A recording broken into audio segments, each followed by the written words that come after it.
What is up, everyone? It's almost time, believe it or not, for week 2 to start because I think, about 24 hours away from more football.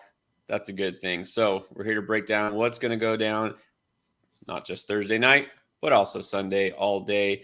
Get you ready to win, hopefully, your second game of the season, or get you back on the right track if you took an L. It's okay. There are plenty of teams that had plenty of good players that didn't win in week 1. We know that's just how it is. So prepare yourself if you're new or relatively new to fantasy football.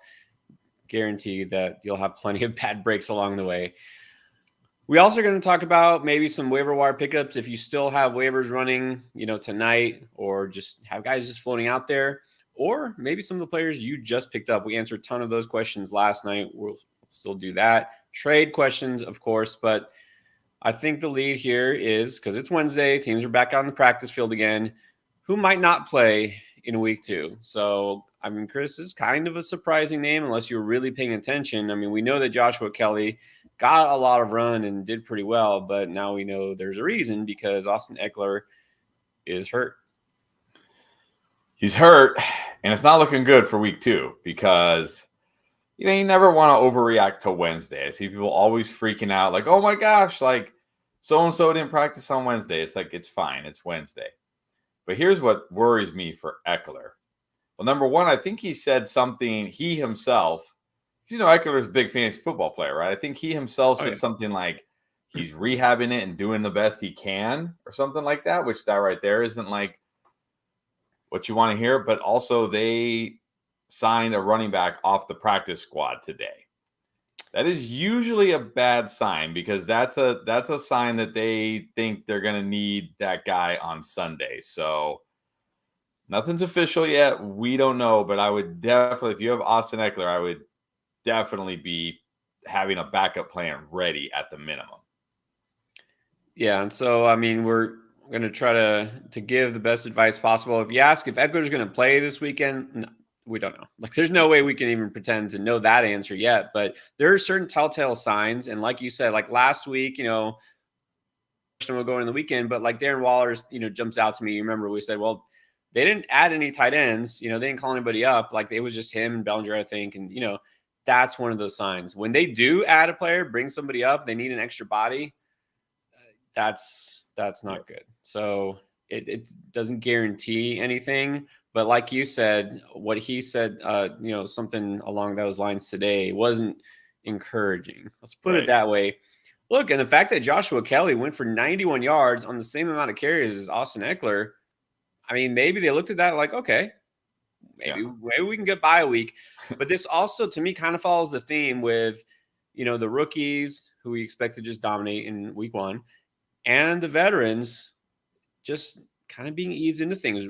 Teams know now these running backs cannot just be, well, most teams know this, but the smart teams know that you can't just run your guy out there and wear him down in week 1 because that's not when you really need him. You need him for the end of the season, the postseason. So a lot of those guys who didn't get a lot of run in week 1, we were surprised about.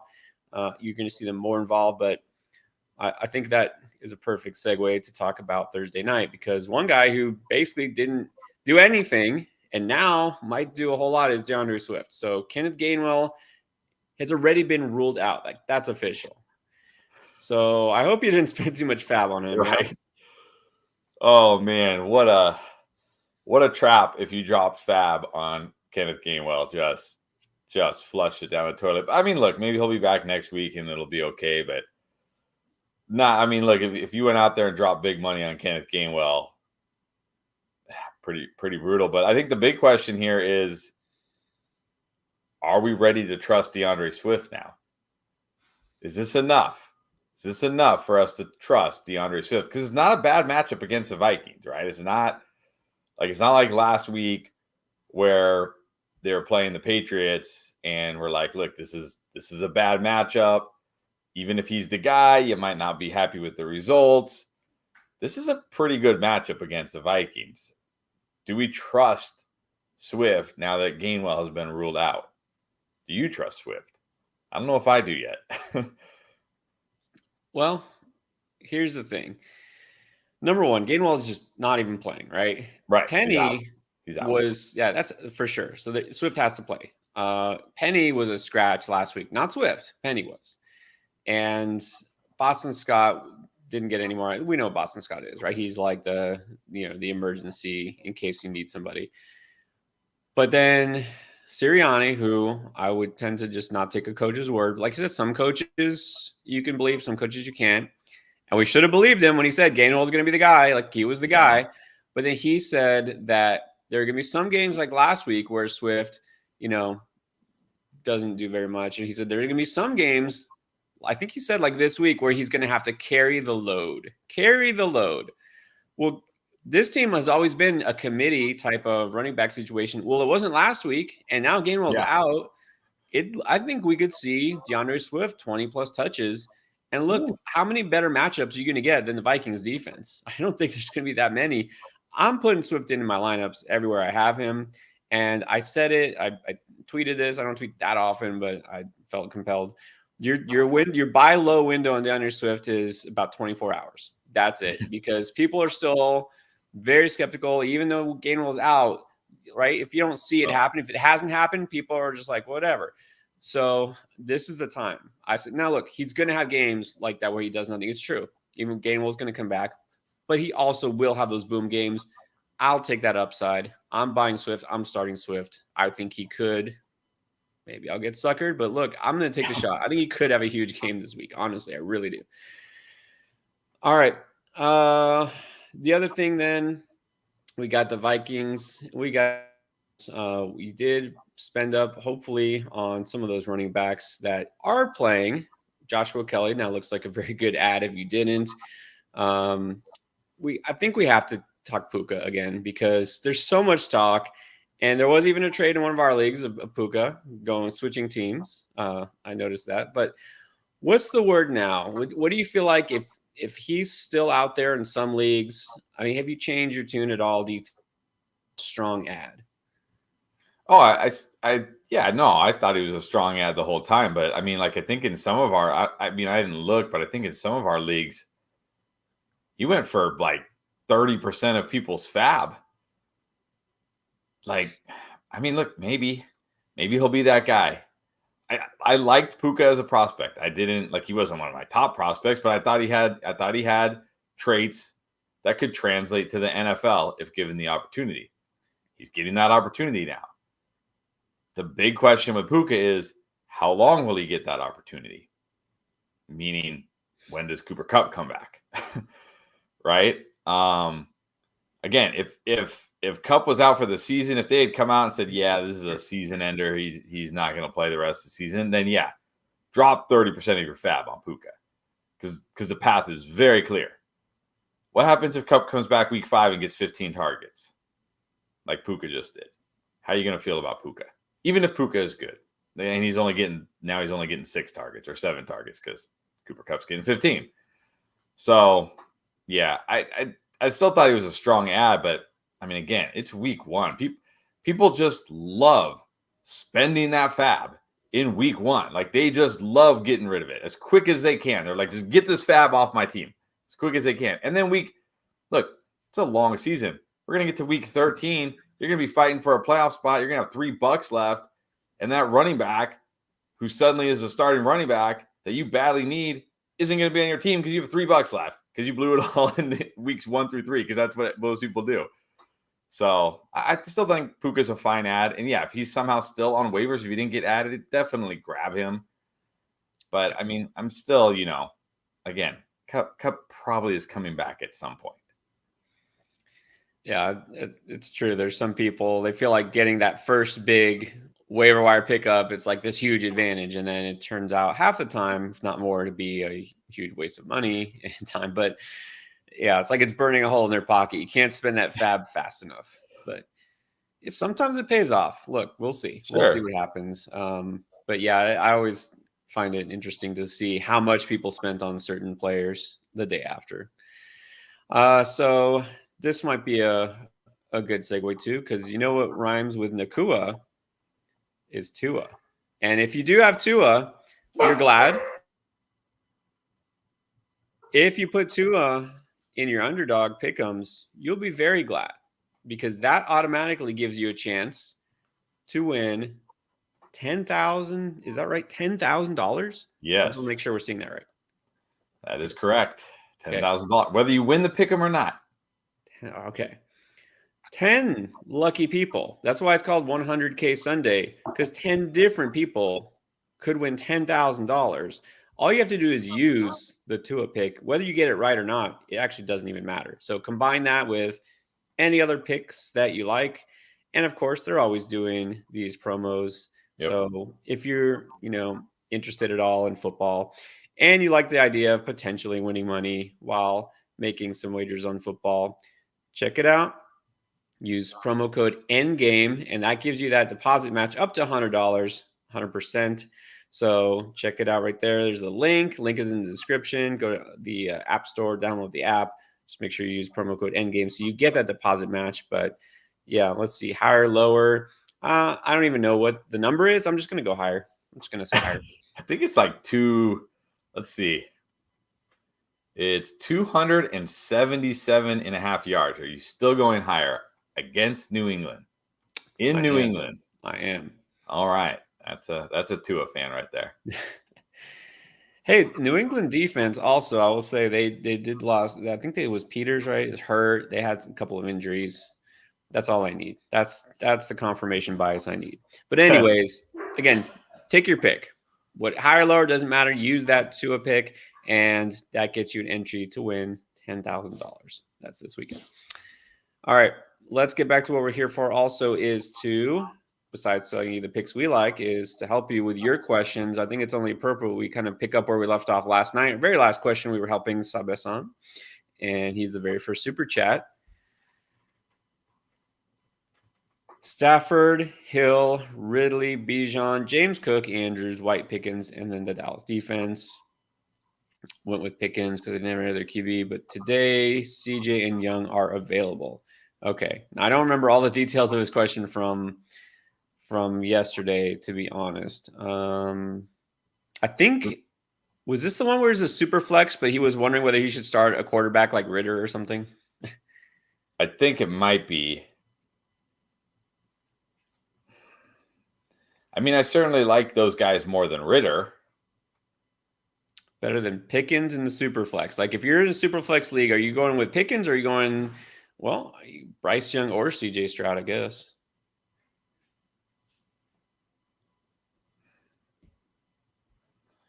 I was actually impressed with both these QBs, honestly, and how much their team let them throw. But Bryce Young's got the Saints, which is a great pass defense. CJ Stroud has the Colts, which doesn't scare me. I'd probably go CJ Stroud over Pickens. I just don't see a big Pickens game. I know everybody is like, oh, Deontay's out, now Pickens is going to be the number one target, but I don't think Pickens' role is going to change.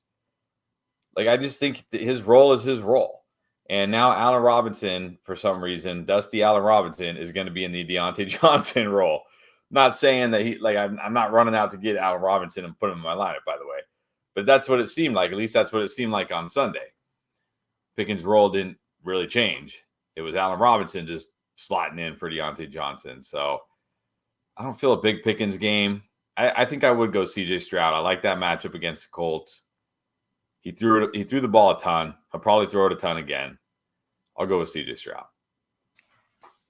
Yeah, and, generally speaking, unless it's one of the really, really worst low-end options, you'd still rather have a quarterback in there than a receiver. So I think Stroud will be fine. You saw he put up yards, threw it a lot. So with the matchup against the Colts, I'll definitely feel good about CJ in a super flex league. And then let's throw this up before we get to the next super chat, which, by the way, guys, we'll answer as many of your questions as possible. Super chat, we'll definitely answer, guarantees it. We'll do them in order.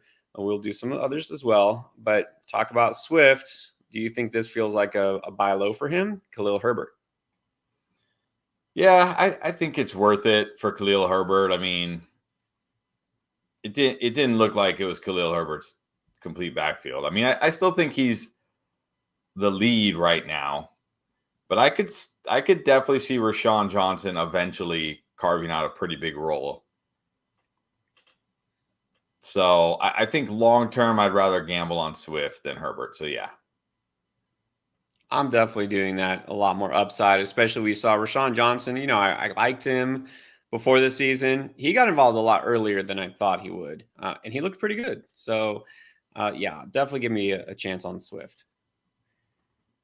All right, we got Marcus WJ needs an RB2 and a flex. Gibbs, Josh Kelly, who now all of a sudden becomes more interesting. DeAndre Swift, who now all of a sudden becomes a lot more interesting. Or Zay Flowers. Well, the problem with Kelly is even if Ekeler is out, it's the Titans. I mean, yes, he'll get all the work and he'll probably still be okay because of volume, but it's not the best matchup. I'm still going to roll Gibbs. You might roll Swift. I'm guessing you're going to go Swift, but I'm still going to roll. I'm probably going to roll Gibbs as my RB2, and I'm definitely flexing Flowers. Gibbs is a really tough call this week, right? Because we don't know how much he's going to touch the ball. Like we assume, okay, it'll be more, but what, like 2 more carries, 3? Like how much? It could be both, true and false that he's going to get more work, but not really enough to make a difference. True. So it's like Gibbs is a hard call for me. I agree that with Kelly, I don't think you have to plug and play unless you need him. I'm going to take a chance on Swift. So to me, it's like, am I going to go with Gibbs or Flowers? And Flowers is a tough call too. I know we talked about this yesterday because they lost Dobbins, and they might need to pass more. But now Andrews is going to be back. At least we think he's going to be back. So is that going to affect Flowers? I think I would stick with Flowers over Gibbs, and I'm going to put Swift as my RB2. And I'm assuming PPR here. Yeah, I'm assuming PPR as well. And okay, see, it keeps happening. All right, a lot of people just really wanting to get Drake London just off their roster as soon as possible after one game. So sorry, Kevin, London and Pickens. Why would you drop Pickens now that he's going to get more targets? London and Pickens. Wow. Okay. Sorry. I mean, I don't know. I just found that interesting. Okay. Jennifer has a good question. Play Debo or Sanders? I think I'm going Debo this week. I like Debo this week against the Rams. I know everybody's like kind of worried. They're like, oh my gosh, it's Brandon Ayuk. But I feel like Debo always like the way Aaron Jones owns the Bears. I feel like that's how Debo owns the Rams. Like he just owns the Rams.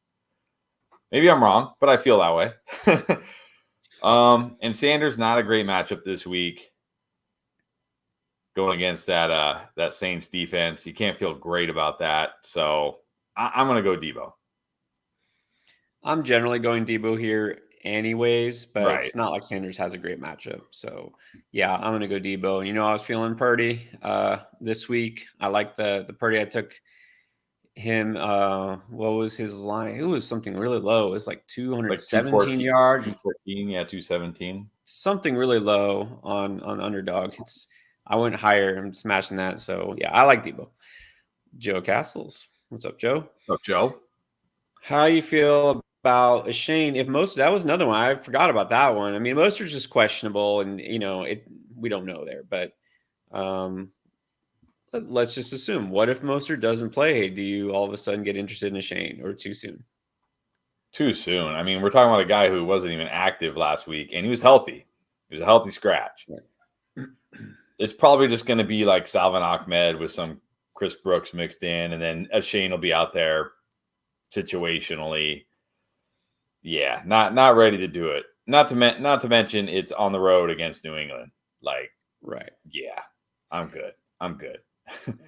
Well, we were telling everybody last week before you play Mostert in week 1, be prepared to sit him in week 2, 3, and 4 because he wasn't going to have a good matchup anyway. So we weren't even that interested in Mostert. You can't be interested in a Shane. Like you said, it would probably be Salvin Ahmed getting 15 carries, or they're just not going to run the ball. I think McDaniel honestly is fine not running the ball that much. Yes. Why? You don't need to. If you kill Jalen Waddle. You got those weapons. Why run? And so I don't know if that answers the question. Is Jeff Wilson a good stash? Nah. I mean, look, if you have like multiple IR spots, and you just want to stick him in an IR spot, sure. But I'm not like putting him on the end of my bench or anything. No, I'm not that interested in Jeff Wilson. I'm not. And then we got Michael What's up, Michael? and Will over Olave. I can't look. I think Mike Williams is going to have a big week this week. I love his matchup. But Olave doesn't have a tough matchup. And the only DB that really scared me on the Panthers, J.C. Horn, is out. And I think they say he's going to miss multiple weeks. So I'm really not worried about Olave's matchup. Yeah, could Mike Williams outscore him? Sure. But Olave most weeks is going to badly outscore Mike. Like we saw last week, right? Like Olave is just one of those guys. Like if I got Olave, he's in my lineup. I don't even think about it. He's just in my lineup. No questions asked. Well, and I'm pretty sure if I remember correctly on the on our start sit, which has been out, the wide receiver, I think Olave is like, don't worry about the matchup, just start him no matter what. So Yes. it kind of answers the question. And I know Williams could definitely have a big week, but you got to feel better about Olave. And then Michael with another one follow up here: Gus Edwards or Zay Jones in PPR. Give me Zay Jones. I am not starting one of these Ravens running backs if I don't have to. Look, if it ends up being like Gus Edwards gets 15 carries and Justice Hill only gets 5, oh well. Oh well. That's that. And like Gus Edwards is on my bench and he falls into the end zone twice. Oh well. That's how I'll feel. Oh well. It happens. That's how I'll feel. Zay Jones looks like the clear number 2 receiver for Trevor Lawrence in a matchup against the Chiefs in PPR. I'm going Zay Jones all day. Yeah, the only way I would consider Gus is if it was non-PPR. Yeah. And even then, without a touchdown, I still think Zay Jones could outscore him. So it's easily Jones. Yeah. And then this one's interesting. Got to put up a regular one. Parker Bledsoe, Garrett Wilson, or Brandon Ayuk. This is easily Ayuk for me. Easily. Garrett Wilson with Zach Wilson against the Cowboys. And I think they're in Dallas, aren't they? I think they are, yeah. Yeah. Nah. Give me Ayuk. Easy. Yeah, and it's not like Garrett Wilson is just absolute must bench. And No. we said this last night. Don't drop him. Don't drop him. But of course, I say that everyone's dropping Drake London left and right, and dropping T. Higgins and like whatever. So, but yeah, Ayuk, you definitely go Ayuk. Obviously, you should feel good about week 1, but no reason you can't have another big game against the Rams. So yeah, it's Ayuk here. And then Sam, no need to apologize. I know we had Sam a whole lot last year. Thoughts on the roster? Let's do this real quick. Hurts, Love, Gibbs, Sanders, Algier, Akers, Penny, Jefferson, Ridley, Deontay, Judy, Addison, Musgrave, Dulcich. Well, you can drop Dulcich.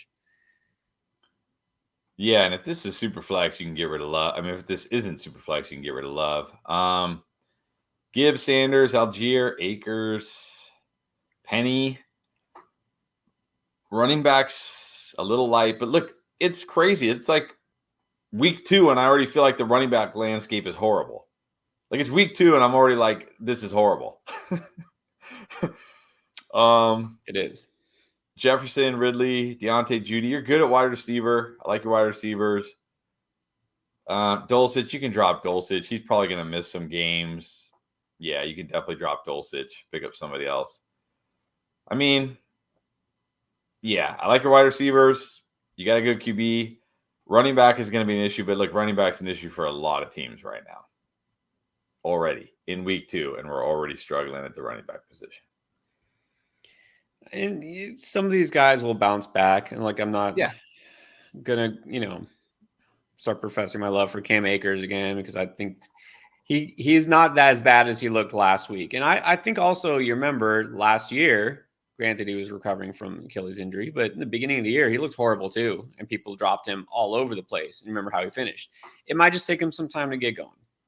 That's all I'm going to say. He didn't get a lot of touches, right, in the preseason either. A lot of these guys are just rusty. So you don't want to start him this week, especially this week, obviously. No. But I'm not dropping him, and I'm panicking about him yet. A little concerned, but I'm not panicking. Penny's different. He didn't even play, and they're like, you're not good enough to play right now. You are far inferior to Kenneth Gainwell. That's concerning. Sanders is playable. Gibbs, of course, will be fine. Algier is strong. So I think your running backs will be fine. And in your receivers, obviously losing Deontay hurts, but I think Addison is already playable. So Yep. Assuming this is a 1 QB league, again, just you can drop Love, you can drop Dulcich. I think you'll be okay at running back. You don't have to do anything desperate. And look, you just don't honestly have that much trade bait because you can't trade Deontay right now. Judy has not much value, I don't think. So you might have to play the waiting game a little bit. But I think your team still has potential. I mean, you got Jefferson or Ridley, right? Sometimes guys like that can scare you. Exactly. And then Bomber Boy, but the comment or question is not linked, so I'm gonna see if I can find it. In the meanwhile, let's move on. If it's just a tip, then thank you. And then we got Bronson Mendez. Full PPR flex spot got Algier, Javonte, Rashad White, Godwin, Puka, or Addison. Pick one of these guys. It's close for me between Godwin and Addison in PPR.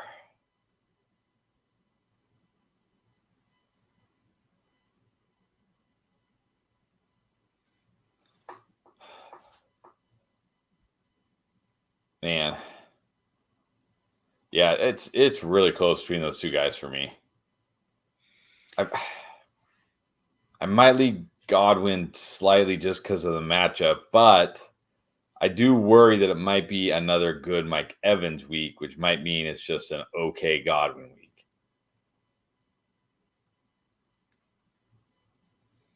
But I would probably play Addison just because I like Addison more and I just want him in my lineup. but if I'm going with my head, I guess I slight lean Godwin, but it's very, very close between those two guys for me.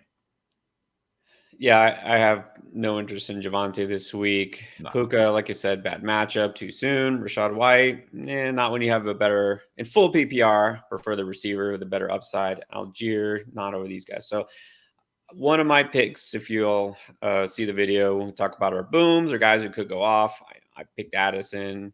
I think I picked Addison. Yep. I like Addison this week. I'm going Addison. All right, there you go.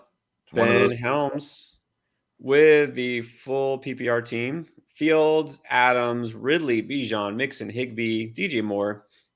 On the bench, Watson, London, Algier, Herbert, Monty, Josh Kelly, and Hurst. This is a 10 league. What would you change? Nothing. I mean, you got Adams, Ridley, you got Bijan. I mean, yeah, in a perfect world, I wouldn't have Mixon as my RB2.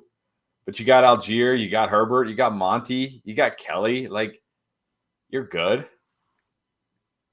You got DJ Moore, Christian Watson, London. Man, I don't see any changes you can make. This looks like a really good team. I would be more than happy with this team. Yeah, and even though, I mean, look, your receiver room is great. Even though two of them just did nothing last week and one of them didn't play, they'll be better. I think they'll be fine. So your receivers are great. Yeah, Mixon, not my favorite, but I mean, maybe I would say if you want to upgrade, because you don't necessarily need both Watson and London on your bench. Now, granted, London, not the time to trade him. Maybe wait a week and then see one of those guys who jumps up in value. You could try to package Mixon plus one of those bench receivers to upgrade at RB2 if you can. That would be the only thing. Otherwise, you're good. You got really good receivers. And then Fields will be better too. I guarantee it. All right, let's go to Eric. Eric Torres. We start 4 receivers. Got Devontae Smith, Addison, Josh Dotson, hopefully not Doxson, Dobbs, Shaheed. Kirk was just dropped. It doesn't take long, does it? How much of the fab to spend? He also has T-Law, so maybe that helps. I mean, do we think Christian Kirk is going to be a complete bust this year? Probably not, right? No. I would probably be comfortable dropping half my fab for Christian Kirk. I mean, how often is a Christian Kirk going to be on the waiver wire? Like a guy that was drafted in round 6 has one bad game, and now he's just available on waivers. I mean, yeah, it's over. Now I don't know. He didn't ask this, but if he did have to drop somebody, would you drop any of these receivers for him, like a Dobbs or I mean, Snead? that's the other thing. You start 4 wide receivers. You need depth. So that just makes Christian Kirk even more valuable.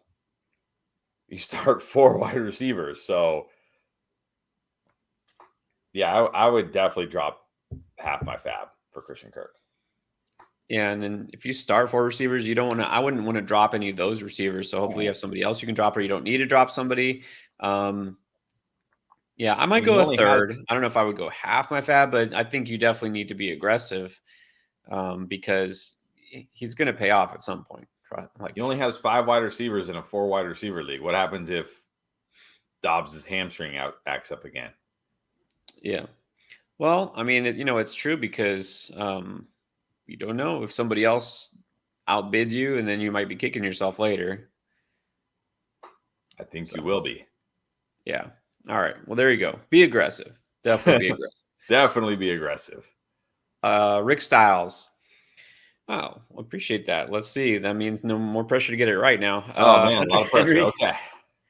Hunter Henry or Kendrick Bourne for the second flex. I guess we have to start a Patriot. Man. I think it's got to be Bourne. I mean, Hunter Henry could outscore him, but I don't think Hunter Henry could badly outscore him, whereas I think Bourne could badly outscore Hunter Henry. If that makes sense, right? Like, so if you start Henry and Henry gets you 12 and Bourne gets you 9, okay. Or I guess I should have done it the other way. If you start Bourne and Henry gets you 12 and Bourne gets you 9, okay. But if you start Henry and Bourne gets 20 and Henry gets 8, you're going to be kicking yourself. And I just don't see Henry would need 2 touchdowns to get close to 20. He would have to score 2 touchdowns. So give me Bourne. If I have to choose between these two, I'm going Bourne. Yeah, I mean, obviously he got a lot more targets than Henry in week 1. But also, if you think about the Dolphins, defense isn't that great. Like, let's be honest. Right now, it's okay, but not great. Without Ramsey, their secondary. And look, Xavier Howard's supposed to be one of the better corners in the game. He got called twice on really bad pass interference penalty. Like, first one was just like a lazy one. Like, he just saw the guy and he's like, he just grabbed him. And then another one, I guess he was trying to stop a touchdown, but he didn't look sharp. All right. He did not look that great. And I think Bourne can have a big game. Look, Henry could score too, but I think what your argument basically is the ceiling is higher for Bourne. I agree with that. I think the floor is higher too, because without a touchdown, Henry is going to be middling.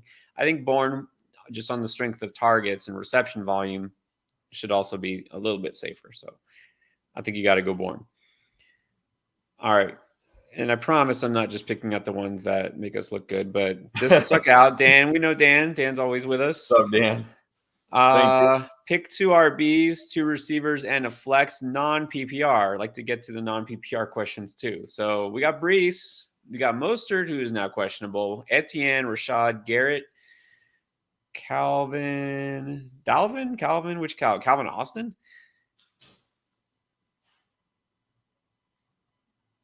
Yeah, I don't know. Calvin Ridley? Gotta be Ridley. Well, if it's Calvin Ridley, then that's no question. Okay, I guess we'll assume Calvin Ridley. Jamar, well, I guess if he's putting Jamar Chase in there, then Dawson. Well, the 2 wide receivers are easy. It's Calvin Ridley, Jamar Chase. That one's easy. 2 running backs are a little tougher. Etienne's easy. Definitely Etienne. Second running back's tougher. I'm not starting Raheem Mostert even if he's 100% this week against New England. I mean, I can't feel great about Rachaad White. But, I mean, how good can we really feel about Brees Hall? I mean, okay, look, he ripped off those 2 long runs. Now it's the Cowboys on the road. I think they're going to be ready. I think they saw that, and they're going to be ready for Brees Hall. I don't think the Bills were ready for Brees Hall. I don't think the Bills – look, the Bills prepped all week for Aaron Rodgers. And then he was out after 4 snaps, and, okay, now they're like, now what? They don't have – what do we do now? The Cowboys know it's Zach Wilson. They're not going to let Breece Hall rip off some, 83-yard run. But man, he's still in one carry could get as many yards as Rachaad White gets the whole game. That's the problem. Exactly. But yeah, I mean, you can't look back at week 1 and say, well, that could happen again. I mean, come on. Like the chances of Breece Hall making an 80-yard run early in the game or at any point, yeah, it doesn't happen that often. So I mean, it might not happen the rest of the season for any running back. That might be the longest run we see all year. No, not even joke. Not even a joke. Well, it's true. It's true. Yeah, I know it's tough. In non-PPR, that's the thing. Rachaad White loses a lot of value, but I think he could still outperform Breece. I think just because of the matchup. Because honestly, and I talked about this last time, we assume that there's going to be a lot more blowouts and lopsided victories than there actually are in the NFL. Like teams are competitive. They're all professionals. They keep it close. So yeah, there are blowouts sometimes. Not always games we expect to be blowouts either. But the Cowboys defense against Zach Wilson, this legitimately could get out of hand early, and the Jets might not be able to just run the ball. And they might say, you know what? This is a game that maybe we just don't give Breece Hall that much time on the field and just keep him good the rest of the season. So I think there's too much risk, and I'll just assume he won't rip off, these huge, massive runs against the Cowboys. And I probably would just sit him and Raheem.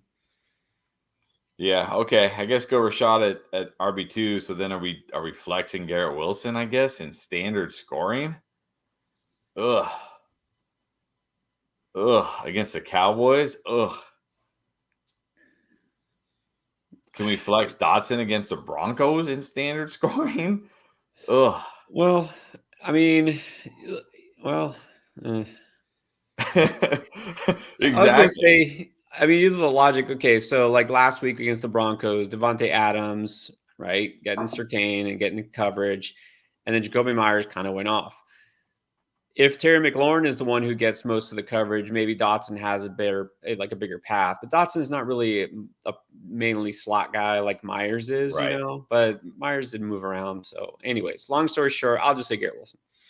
Yeah, I think Garrett Wilson flex. So Etienne Rashad, Calvin Ridley, Jamar Chase, Garrett Wilson at flex. And good luck. All right, Joey Loretti. 10-man got offered Hall, Jacobs, Keenan, and Pittman. All of this just for Tyreek. I mean, is that a Godfather offer? Here's what I'll say. Just not knowing anything about your team, your league, your roster settings, this is like an auto accept. Like you have to accept this. You can't say no to this. It's like you just can't. But here's what I'll say. If this is a 2 wide receiver, 2 running back, 1 flex league, and you're only going to play, say, Jacobs and Keenan, and Hall and Pittman are going to sit on your bench every week, then it becomes a closer deal because it's like, okay, yeah, you get Hall and Pittman, but you're only getting Jacobs and Keenan for Tyreek, which is still probably enough. That's still probably enough for me because I know Jacobs wasn't very good last week, but again, are we just right? We're going. So the narrative on Josh Jacobs is going into last year, he's terrible. Then last year he's awesome. Then going into this year, it's like, oh my God, Josh Jacobs is awesome. And then he has 1 bad game. And we're already back to Josh Jacobs is terrible. Is that how we're doing this? Like, come on. He got 19 carries. He got like 3 or 4 targets. He's still going to be great. I think you have to take this. You really have to. And he did say he has Garrett Wilson and Cooper right now. Well, to me, I'd say, yeah, you have to take this. But also, I think it makes it even easier auto accept. If you look, he says his running backs right now are Rachaad White and Javonte. Okay, so he kind of needs Jacobs. I think you have to take this. Yeah. And I'm not worried that now this guy is going to have Jefferson and Tyreek Hill because sometimes you can't worry. You got to okay, I don't want to make that guy's team better, so I'm not going to make my own team better either. Is that like, that's that logic, right? It's like, well, if I make this trade, he now has this guy. It's like, okay, but now your team has these guys. Your team is really good too. Like, you know what I mean? Well, yeah, if you think you're getting the better end of the deal, you should be, in theory, improving your team more than his team. I wonder, what does this other guy have that he's offering half of his starting lineup to get just Tyreek Hill? I mean, he Like must have. let's say Brees drafted- Hall wasn't even in the trade. Would you take Jacobs, Keenan, and Pittman for Tyreek Hill? Yeah, Hall to me is almost like irrelevant. Yeah, and if Hall comes around as the season goes on, I mean, this trade's gonna look ridiculous. Yeah, you have to take this. I mean, I can't think of any reason not to take this. Yeah. So there you go. Godfather offer. Yeah. Bronson Mendez. Is this? Oh, this is trade Gibbs for Olave. If you're getting Olave, I guess. Okay, here's a roster. Well, yeah, I don't really want to keep Gibbs. I take Olave over Gibbs anyways. I mean, I was drafting Olave over Gibbs. Right. Olave looked better than Gibbs in week 1. like I don't understand even the argument for Gibbs over Olave unless you think Gibbs is gonna I'm taking Olave anyways. So And then I'm taking Olave.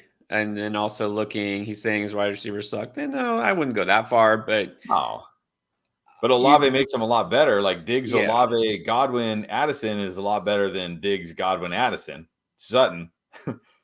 Yeah. And you still have, I'm assuming that's Bijan Robinson. You've got Algier. Maybe Javonte comes around. I'm not feeling great about him. Not as feeling as good about him as I do about Brees Hall. Maybe White comes around. But I think you have to take this anyways. Yeah. I'm taking this. I think we might have missed Christopher's. We might have missed this one. All right. My bad. Another Garrett Wilson trade. Garrett Wilson for Josh Jacobs. Why are people trading Josh Jacobs? Because he had a bad game? Yeah, that's what I'm saying. The narrative went from Josh Jacobs is terrible, not drafting Josh Jacobs, to Josh Jacobs won me my championship, he's awesome, to one game, Josh Jacobs is terrible again. I'm taking Josh Jacobs here easily. Yeah. His situation was no different than it was last year, other than he played Denver. And if you watch the game, even though he didn't have huge rushing totals, he picked up a lot of yards he should not have picked up. He was breaking tackles, turning losses into like 0-yard gains, turning 2-yard gains into 4-yard gains. He's going to be fine. He just happened to play Denver in week 1. Garrett Wilson if Garrett Wilson saw Aaron Rodgers, I would take Garrett Wilson. But now with Zach Wilson, just give me Jacobs. And I think people don't realize how good the Denver defense actually is, because you think of it at like kind of this holistic thing, like Denver. Think of Denver Broncos. You're like, like they're okay, like maybe they'll make the playoffs, but they're just meh. But that's because of the offense. Their defense is actually one of the better units. I think they're a top 5 defense. Yep. So that was a really tough matchup. And Jacobs will be fine going forward. So like before week 1, I would have said, no, I'd rather have Garrett Wilson. Well, that changed. Not because anything changed with Jacobs, because things changed in New York. So let's go to the young visionary. Got Lamar, got Josh Jacobs again. A lot of Jacobs tonight. K9, Hill, Deontay, MT. Flex is Monty. Got Goddard on the bench. Spears, Charbonnet, probably Van Jefferson. Deion Jackson, you can cut. Yeah, and then Hurst. I don't really see any trade ideas because Deontay's hurt right now. I mean, you need a wide receiver because Deontay Johnson, they said, is going to miss up to 4 weeks. And you don't need Deion Jackson. Like, you just don't. Like, he was awful. He was awful. So drop Deion Jackson. Pick up another wide receiver, which you really should have done last night. Maybe your waivers haven't run. I don't know. Maybe your waivers run tonight. But like, pick up one of the wide receivers that we've been talking about: Puka, Rashid Shaheed, Kendrick Bourne, guys like Nico Collins, guys like that. Try to grab one of them if you can. But it's gonna be hard to make a trade here. I mean, Lamar had a bad game. Jacobs had a bad game. Kenneth Walker wasn't that great. I mean, yeah, you could trade Hill and try to get a trade like that the guy a couple questions ago got, but good luck getting a trade like that. Like a trade like that would be perfect for this team. Yeah, I don't really see a lot you can do trade wise though. I mean, Goddard got you a goose egg. Like none of these guys have huge trade value right now, other than Tyreek Hill, and you don't really want to trade Tyreek Hill. Yeah, I wonder if waivers already did, because he has guys like Spears and Hurst. I don't think anybody was drafting Hurst, so it probably was a pickup. Yeah, you can cut Deion Jackson loose, probably Van Jefferson. Yeah. I would probably say it again. You can try to flip MT. People are high on him. There's got to be a believer besides you in that league. So maybe, unless you're the believer and you want to keep him in your lineup, that's fine. That's your prerogative. But yeah, I don't know exactly. Like you said, there's not too much trade value on here, other than maybe Thomas if you want to flip him. And the bench, I don't think anybody's going to be dying to get your bench players. That's what I was gonna say. I was gonna say every league has one MT truther, and the problem is that person already has MT, so hard to trade them. Could be more. Sometimes there's more. Hey, he made it through a full game, so now there might be more. All right, let's go to Oscar Melendez. Got a half PPR, 10-man, 2 flex. Herbert, Etienne, Pittman, Hill, Wilson, Kittle, and Higgins. Bench has Deshaun Watson, Dillon, Kincaid, the Muth, and Akers. Drops or trade?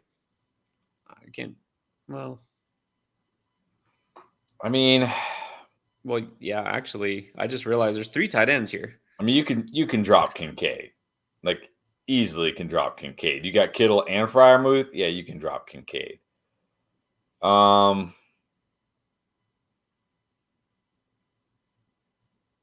trying to fit Herbert. I'm assuming is the QB, and then your running back. You only start one running back. Is that why you only have Etienne and Akers? Which, if you do, then okay, that's fine. Pittman, Hill, Wilson, Kittle, Higgins. I mean, your wide receivers are really good.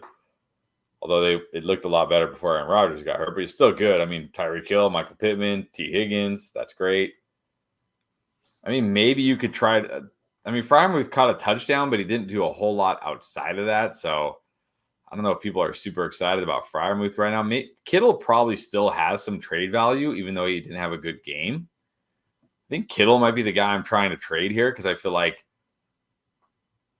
people still view him as a high-end tight end, and you could probably get a decent return for him.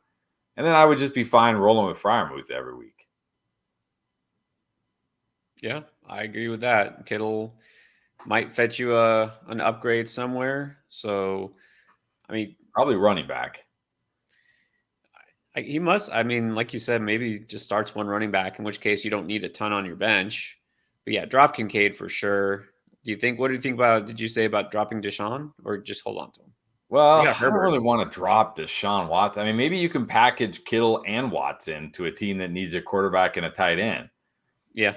Because there's sometimes when people are like, hey, I have Justin Herbert and Jordan Love. I'm like, just drop Jordan Love. Or they're like, I have Justin Herbert and Stan. Like, just drop Sam Howell. But I don't really want to drop Deshaun Watson. Like, I don't want to just give somebody to Deshaun Watson if I have Deshaun Watson. You know what I mean? Like, there might be a team out there started Daniel Jones last week thinking like, hey, Daniel Jones is a fine late round QB. I'll just wait and get him. And now they're like desperate for a quarterback. You drop Deshaun Watson. So, they're like, cool. Now I have Deshaun Watson. I'm good. I don't want to just give a team Deshaun Watson. So maybe you can package him and Kittle. Go look for a team that needs a QB and a tight end, and see if you can trade those guys and get like a decent running back. Because even if you only start one running back, you don't really want Etienne, Dillon, and Akers to be your 3 running backs. That doesn't make me feel very good right now. Like Etienne, sure, but Dillon and Akers, yeah. Like I don't really want to have to play those guys at the moment. And also, this is a 10-man league, so I wonder is there a running back on waivers that has more upside than Dillon? There might be. Yeah. So, okay. Well, there you go. And then one of these days, we're going to make it out to Bear Camp Cabin Rental. What's up? Welcome back. All right. Garrett Wilson or Jacoby Myers if he plays. I don't think I can go this low. I'm still going Garrett Wilson. I have a feeling that we're going to see a lot of Devontae Adams this week and not nearly as much Jacoby Myers. Like I think Jacoby Myers is still a good guy to have on your bench, have on your team. I'm still going Garrett Wilson over him.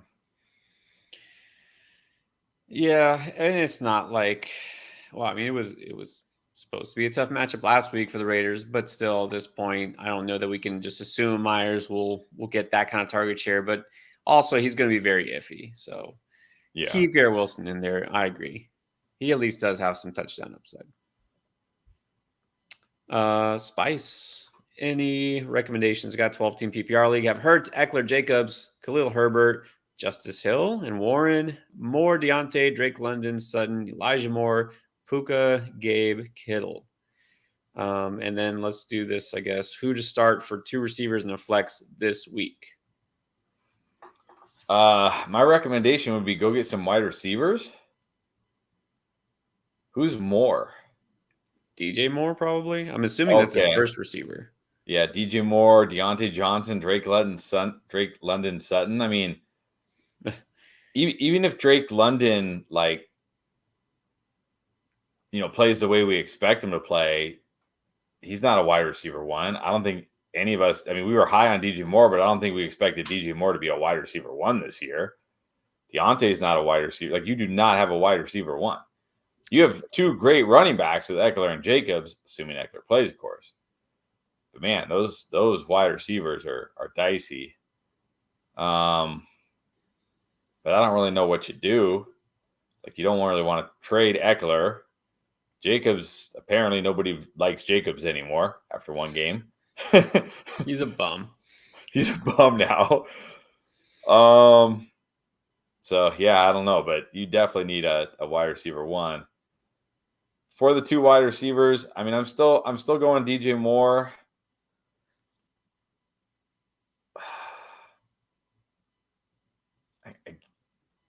I guess Elijah Moore at my wide receiver 2. Like, do I have to start Drake London here? I mean, you don't have to, but I don't think he's a terrible option. I think Moore, you have to start Moore. And to me, it's between London and Elijah Moore. But then you got to flex one unless you're flexing Khalil Herbert, Justice Hill, or Jaylen Warren, which I don't think you are. No. Well, you might need to pull one of those running backs off your bench to fill Eckler's spot. That's the thing. Yeah. But I don't know. Justice Hill and Warren, and I don't want to start any of those. You might have to throw Khalil Herbert in. So, yeah, I'm going to say Moore, London, and then flex Elijah Moore. I'm gonna shock the world. I'm going to say Gabe Davis this week as a flex. Gabe Davis over Drake London. As against the Raiders, because I just feel like this is the type of game where Gabe Davis can go off. Like, is Drake London going to go off? Probably not. Is Elijah Moore going to go off? Probably not. So I would go Moore, and then either Moore, the other Moore, or London at your wide receiver 2. If you're like, I don't want to start London, okay, fine, I get it. And then I'm going Gabe in my flex. I'm swinging for the fences. I'm like Jim Thome. I'm either striking out or I'm hitting a home run. Nice. And I'm okay with that. Well, why not go for the home run? I mean, there's plenty of guys who you thought were safe picks that gave you nothing, like Drake London. But, yeah, I get that. I know that's tempting. If you want to swing for the fences, you can go Gabe. I don't know. I would probably still go with Elijah Moore as the flex. Or I guess Elijah Moore is the 2 in London as the flex. All right, let's move on to Sean. Monty or Mike Williams in a full PPR league? Definitely Mike Williams. Like Easily Mike Williams a lot this week. David Montgomery is fine, but what is his ceiling really? Yeah. I mean, Gibbs will be a little more involved this week, but still in full PPR, you're going to go with the receiver. Yeah, definitely Mike Williams. And I think this is the one Bomber Boy's been waiting for. He did super chat way early, and here's the question. Need one receiver and one flex: White, Cooper, Addison, Dotson, Higgins, and Sanders. You got it. I like how Higgins gets added to the end. Like maybe they won't see Higgins, so I don't have to start him. Like you got to start Higgins. I'm starting Higgins. Like, yeah, I'm not worried about Higgins. I'm starting Higgins. And then at flex, I'm going Cooper. I like Cooper a lot this week. Look, this is the same Steelers defense that Brandon Ayuk just torched in one half of football. Brandon Ayuk torched this Steelers secondary. I'm going Higgins and Cooper.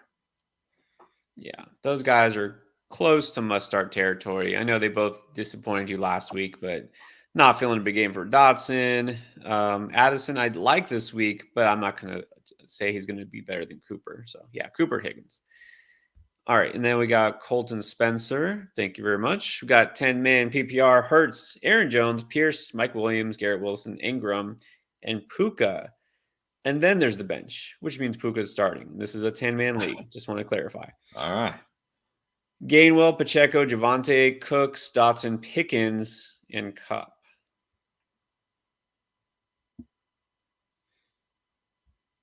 Yeah, this is.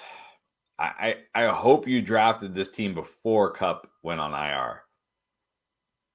Because this is not what I like to see from a 10-team league. I mean, Aaron Jones and Dameon Pierce are your RBs. And then Mike Williams. Okay, Garrett Wilson, you probably took him in the second round, I'm guessing. Bad break. But they're your wide receivers. And then, like, Gainwell, Pacheco, Javonte, Cooks, Dotson, Pickens are your bench?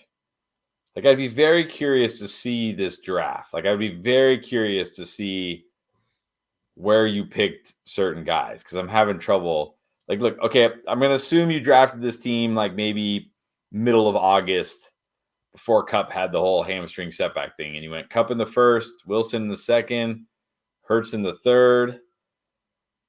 Maybe Mike Williams, maybe Aaron Jones, then Mike Williams, then Pierce. But that's like where the guys were going in like 12-teamers. This is like a 10-teamer. So I don't know. I feel like this is going to be a team that, I mean, look, if Cup comes back, it certainly helps. Wilson losing Aaron Rodgers does not help. I feel like this is a team that you can make the playoffs with this team, but I think it needs more if you're going to win the championship. You're going to have to make some moves, work the waiver wire, try to make some trades, something to get this team over the hump in a 10-teamer. Yeah, just the look, your running backs are solid. Like, you could probably keep Jones, Pierce in there pretty much every week and be okay, but you don't want to be okay. You want to be a team that wins and has a huge advantage if possible. So yeah, that's just not enough upside at running back, I think. And look, you look like you had a huge advantage at receiver before Cup was out and before Garrett Wilson lost his quarterback. So some bad breaks, I think, for sure there. But yeah, I think you do need to make some moves. Maybe try to package Javonte and one of your receivers, like a bench receiver, whoever has a good game this week, and then see if you can upgrade there. Blair Davis. Welcome back, Blair. Start Dotson, Elijah Moore, or Algier at the flex in a full PPR league. He says he's starting Lamb and Lockett because Deontay is hurt. So Dotson, Elijah Moore, or Algier. This is close for me between Algier and Elijah Moore. Actually, even Dotson. They're probably all kind of right there for me. Even though I don't like Dotson's matchup, I mean, we know he's going to be involved. Is PPR enough to swing it for me for Elijah Moore? I don't know. I think if it's my team, I'm going Algier. I just think in this offense, in this running game, if right now he's going to get close to 15 carries, I mean, we're talking 70-ish yards, a chance to score, maybe a touchdown. It's not a terrible matchup against Green Bay. They're not like necessarily great against the run. These guys are all really close for me, but I think I might go Algier. Yeah, maybe I'm playing it too safe here, although I don't even know if it is safe. But in thinking full PPR, I'll go with the receiver with Moore because the thing is, Moore, even though I think he technically led the Browns in receiving last week, but nobody noticed because didn't really make a dent. Yeah. But remember the way that game just went last week. It was weird because Right. the Bengals just did nothing on offense. There was never a challenge. They didn't have to pass the ball, like Yep. barely at all. And then the weather wasn't great. So I really think Elijah Moore could be in store for a good game this week. So if it's me, I'm going Elijah Moore. I could see Algier because look, we saw the upside he has. I think it's a good spot for him again. But so I guess not Dotson. It's like I hate to give different answers and then confuse people, but I don't want to disagree all the time either because that's boring. All right, Rise. What's up, Rise? If Adams doesn't play now, Devontae did pop up on the injury report, but I don't think we're feeling it serious, are we? I mean, no, it's Wednesday. Not worried about it. Now, if he doesn't practice again tomorrow, you definitely start getting nervous. Right, and always prepare. So it's good that you're preparing. So if Devontae doesn't play, would you go Addison or Pittman?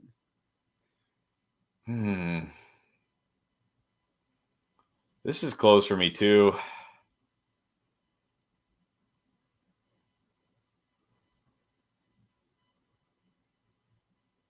I like them both. I mean, I liked how much that Colts team let Anthony Richardson throw. Like they were just like, it was crazy. All the teams with rookie QBs were like, just go out there and sling it.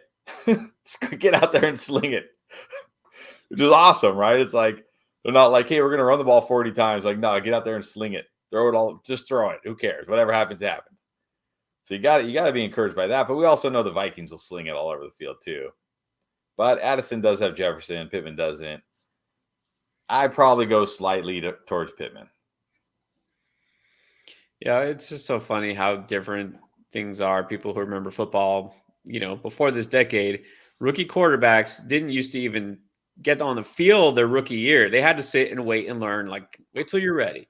Yeah. And rookie running backs, it was just like, you're the guy, go out there and do your thing. Like rookie running backs, that's what you wanted. And now it's the opposite. The running back, they're like, okay, hold on. Like, let's save it for later in the season. And the quarterbacks are like, it's your team, go do it.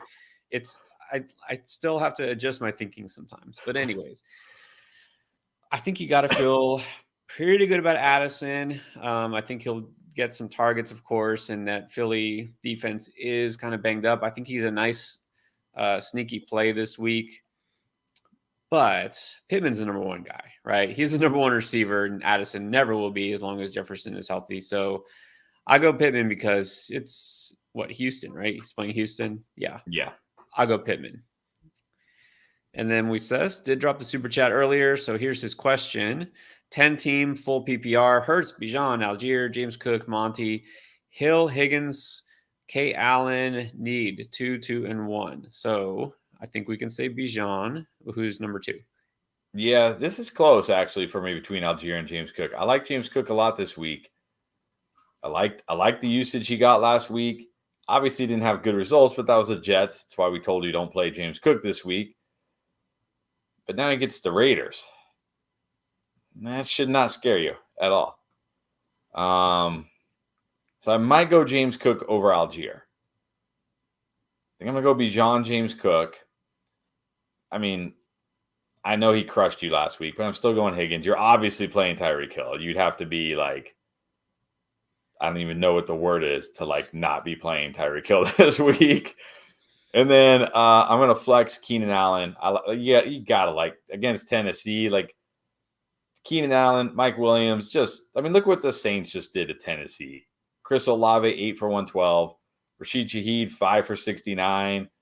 Even Dusty Mike Thomas, 5 for 61. Like, yeah, just give me all the Keenan Allen and Mike Williams this week. Yeah, you need to start all three of those receivers pretty much every week. I mean, you should always be flexing one of those guys as long as they're out there. And I'm going to make it easy and agree completely on the RB2. It's James Cook. Definitely saw exactly what you wanted to see from Cook if you drafted him, is that he was the guy. He is the number one guy there. And even in a terrible matchup, he was okay at least, but this is going to be a good week for him. So I'm going James Cook. And then let's go to Dylan Harrington. Looks like we got a trade offer here. Is it a yes? It's a yes. Yes. Andrews and Garrett Wilson for Bijan and Kyron. he starts talking about his, I don't care. Yes. Don't care. You're Look, taking the Bijan. Garrett Wilson with Aaron Rodgers, this is like, I might not do this. If Garrett Wilson still had Aaron Rodgers, I might not do this because you're talking about a potentially elite tight end and a top 10 wide receiver. But now I just don't like, even in that game, you basically got the best case scenario for Garrett Wilson on Monday night. You got a touchdown from Zach Wilson, and you got 14 PPR points. I'm not a mathematician, but I'm pretty sure 14 minus 6 is 8. That means no touchdown. Well, not only that, you got to also erase the reception that he caught for the touchdown, however many yards. It's 7. So you got 7 points without a touchdown. And like we already saw this last year. Garrett Wilson was good. Like, he was okay with Zach Wilson last year. Remember, Garrett Wilson's big games were with like Mike White and Joe Flacco, not Zach Wilson. So only, if Aaron Rodgers is still healthy, I'd probably be like, ooh, this is tough. I don't know. Maybe I don't want to give up Andrews and Wilson, but now give me Bijan easily now. Yeah, I'd take this, and just to seal the deal, he says his current running backs are Sanders and Zach Moss. Yeah, I mean, it doesn't even matter. You could tell me you have Austin Ekeler and Tony Pollard. I still take it. Flex Bijan. Just put him in your flex. Start 3 top 5 running backs every week. It's fine. Yeah. All right, there you go. And this is a 14-man league. Look, and receivers are fine. Hill, Ayuk, and Godwin. Yeah, you still. Oh man, yeah, definitely take this. Definitely take this. All right, go hit accept, Dylan. Steven, Gus or Hill? All right, we're gonna have to talk about this Ravens backfield. They demand it. Audience. When you say our audience demands it, do you mean Steven demands it? I mean, he's part of the audience. So, all right.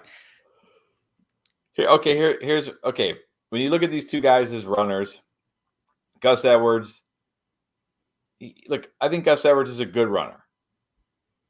He'll break tackles, he'll go forward.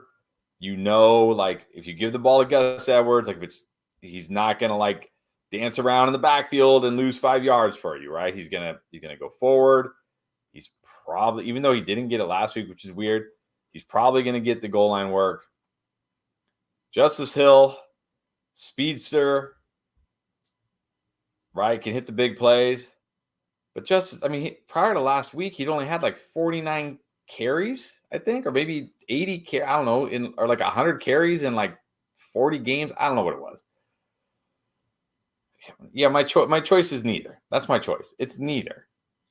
I mean, if I had to choose one, I guess I would go Justice Hill, only because he didn't tear his ACL at any point in his career, and I just feel like he's the type of guy that can rip off a 40, 50-yard run or a 40, 50-yard catch.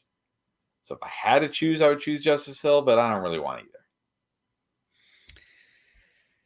All right, so the difference here, Gus Edwards is a big physical runner who can get yards in chunks. He's an ideal kind of goal line back. And I'm very familiar with Gus Edwards, being a Miami Hurricanes fan. I remember back when he was in college, watched him all the time. So back then I used to watch every single game. And I finally released myself from that torture.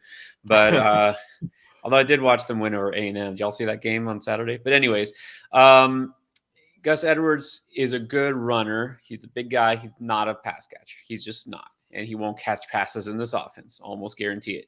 He averages over 5 yards per carry for his career. Every year so far, 5 yards a carry every season, at least. Justice Hill looked terrible as a rookie, which is why he has always been the 3rd, 4th running back, practice squad guy. He's been better lately, and he looked better supposedly this summer, but he looked better enough to still be the 3rd-string guy in the Baltimore offense.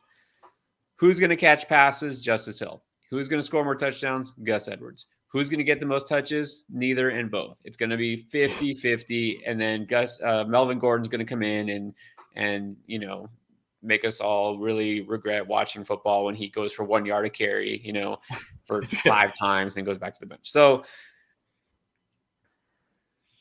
have to choose. If I have to take one, I mean, in standard, I would definitely take Gus. Yes. In PPR, I might take Hill. It's going to be fun. It's going to be Sunday. Gus is going to rip off a 15-yard run. like a 7-yard run, then like a 12-yard run. They can get him down to like the 30-yard line. Then they're going to bring Justice Hill in to give Gus a break. He's going to catch a little screen pass from Lamar Jackson, get him down to like the 2-yard line. Then they're going to put Melvin Gordon in. He's going to plunge in for the 2-yard touchdown. just to really drive that knife into us. Yeah. Just be ready, guys. Just be ready for that. So there it is. All right. Rough times indeed when we're talking about Melvin Gordon. Fab. Wait, what? For Drake, because Drake of London, course he was Drake dropped. London and Pat Fryermuth? That's Pat Fryermuth, right? P-Muth? It's got to be. I mean, all of these guys are on waivers. Is that what it is? Wow. I mean, he has Pitts, but still, I would still pick up Fryermuth if I had Pitts. Like, how many more games are we giving Pitts? Like, let's say Pitts goes out there again and has 2 for 20. And then next week he has 3 for 35. And then he has 1. Like, how many games of this are we doing before we're like, okay, never mind, I'm not playing Pitts anymore? I mean, I hope that doesn't happen, but I'm just saying, like, if Pat Fryermuth is on your waiver wire, I'm picking him up even if I have Pitts. And Drake London, like, I mean, come on, you got to pick up Drake London. Like, again, I'm doing half my fab for Drake London. At least. Yeah. I'm feeling better about Drake London than I am about Christian Kirk, so I would definitely go half for Drake London. Yeah, and then I'm probably doing at least like 15% for Fryermuth. I mean, you don't want to go too crazy because you do have Pitts. But at the same time, Fryermuth is like, you're not going to find a better tight end on waiver wire than Fryermuth down the road. Like, if Pitts, when he has his bye, even if Pitts is good, when he has his bye, you're not going to be able to go to the waiver wire and find a better tight end than Pat Fryermuth. So I'm doing 50. I'm doing 50 on Drake and 15 on Muth. There you go. And then the question is, can you drop Adam Thielen and I guess Devon Achane? Yes, absolutely. Why is Adam Thielen even on rosters? Like, are you like how long? Okay, Adam Thielen. There's a better question. How many more weeks do I have to talk? Even hear the name Adam Thielen? Like, this guy hasn't been fantasy relevant in 2 years. We're still talking about Adam Thielen. Well, okay, here's the thing. Let's put this in perspective. In this league, Adam Thielen is on a roster and Drake London is not. Yeah, what is happening? Yeah, what is going on? All right, but not for long because you're going to fix that and you're going to pick him up. All right, and you're going to drop Thielen. Mike Altawheel, I feel like it's going to be a down year for Kelsey with injuries. Well, we didn't talk about Kelsey when we started, but Kelsey practiced today, so he looks good for this week. Should you trade? Wait, you want to trade him and Chase? First of all, how did you get him and Jamar Chase? But why would you want to trade him and Chase? I'm trying to decide. Is he should I get back for him? No. If there's like a comma there, maybe he's asking like, could I get Chase for Kelsey? I'm wondering if that's what he's asking. I think you're right. My bad. That makes sense. Look at Chase had a bad game. I'm surprised people haven't dropped Jamar Chase yet. I'm surprised he's not on the waivers yet. Like, try it. I mean, but the problem is Kelsey already missed week 1, so people are like, I don't, like Kelsey. It's not like Kelsey went out there and had like a 25-point game. Probably not going to get Jamar Chase back, my guess. No. But I would not be trading Travis Kelsey right now. Like, you already went through week 1 without him, whether you won or lost. But I mean, it's in the past. It's over. You're still alive. Like, you survived. Now you're going to probably have him this week because, again, he was at practice today, which is usually a good sign. I'm just rolling with Kelsey. And if anything, I think what we saw from week 1 with Kelsey not playing is you might feel even better about Kelsey this year, looking at how the receivers on that team look.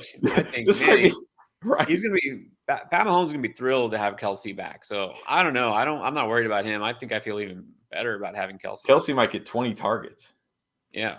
I wouldn't want to trade Kelsey away right now. If anything, I might try to get him from somebody who's worried about Kelsey. I mean, it wasn't this is the last guy you should worry about with injuries, honestly, because he never had been hurt until this kind of fluke thing. It happens. It was a fluke thing. He's back as a bone bruise. Like, He's fine. Yeah, he's fine. Slap an ice pack on and get back out there. All right. Easy for me to say. Keith Tapp. Who should I flex? Pirine, Zay Jones, or JSN in a 10-man league because he's missing Cup? Aaron Jones, maybe. He's also on the injury report. Lost Deontay, so I see you do need help. So Monty can replace Jones, no problem. But Pirine or Zay Jones or JSN?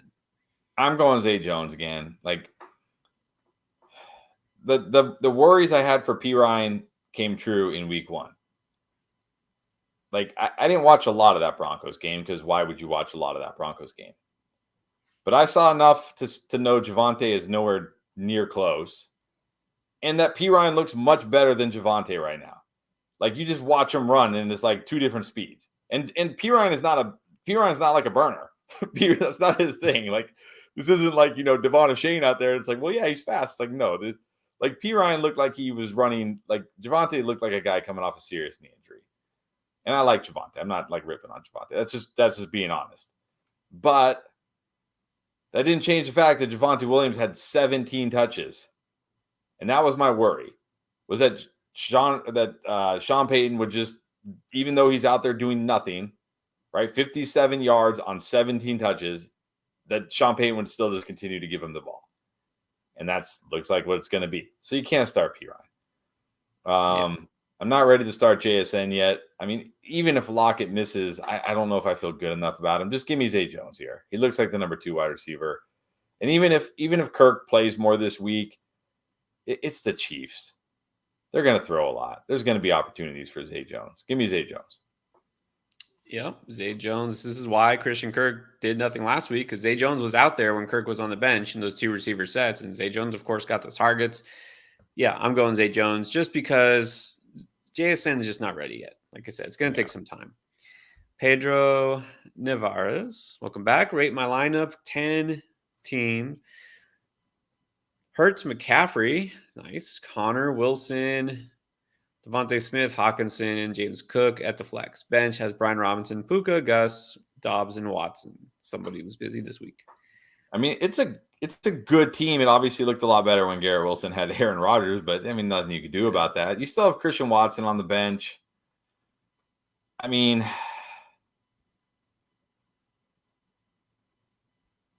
other than your RB2, I think this team is really good. I mean, look, you got James Cook. I mean, he could be your RB2, honestly. So, yeah, I think this is a solid team here. You got Hurts, you got McCaffrey, you got James Cook, you got Wilson will still be okay. You got Devonta Smith, you got Watson. Hopefully, we'll be back this week or soon. But you got Dobbs anyway, so that's okay. You got Hawk. It's not the most stacked 10-team we've seen, but it's still very good. Before the Rodgers injury with Garrett Wilson there, I would have said this team might be an 8-5 because you had so much high-end talent.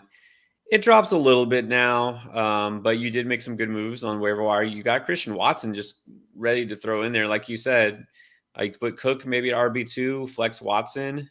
I think it's still a solid 8. If Watson plays, definitely do that. Yeah, so be on the lookout. But, yeah, this is a really good team. I think you're okay. And then not a super chat, but this caught my eye. Little Josh. This is an 18-man league. This is a real league. This is wow. This is where 18 the teams come out. So in this kind of a league, you got to start guys like this. Kendrick Bourne or Elijah Moore? I'm going Elijah Moore. I like the player better. I like the quarterback better. I'm going Elijah Moore. Yeah, I like Elijah Moore. And then we're down to waiver wire guys like Josh Kelly or probably Justice Hill because it's an 18-man league.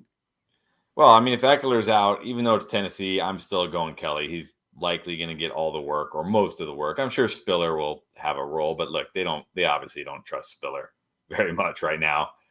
So if Ekeler's out, Kelly. Obviously, if Ekeler plays, then I guess I'm going to go Justice Hill because, like last week, yeah, Kelly has value because they played the Dolphins, who apparently are going to be this year's version of the Houston Texans when it comes to stopping the run. Nope, don't put that on them.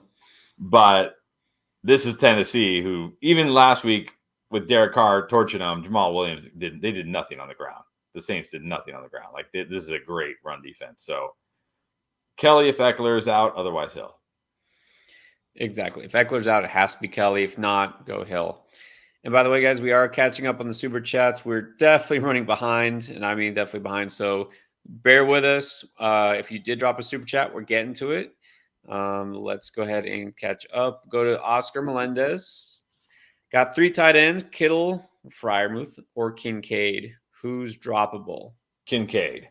Like Kincaid. Him and Dawson Knox basically split.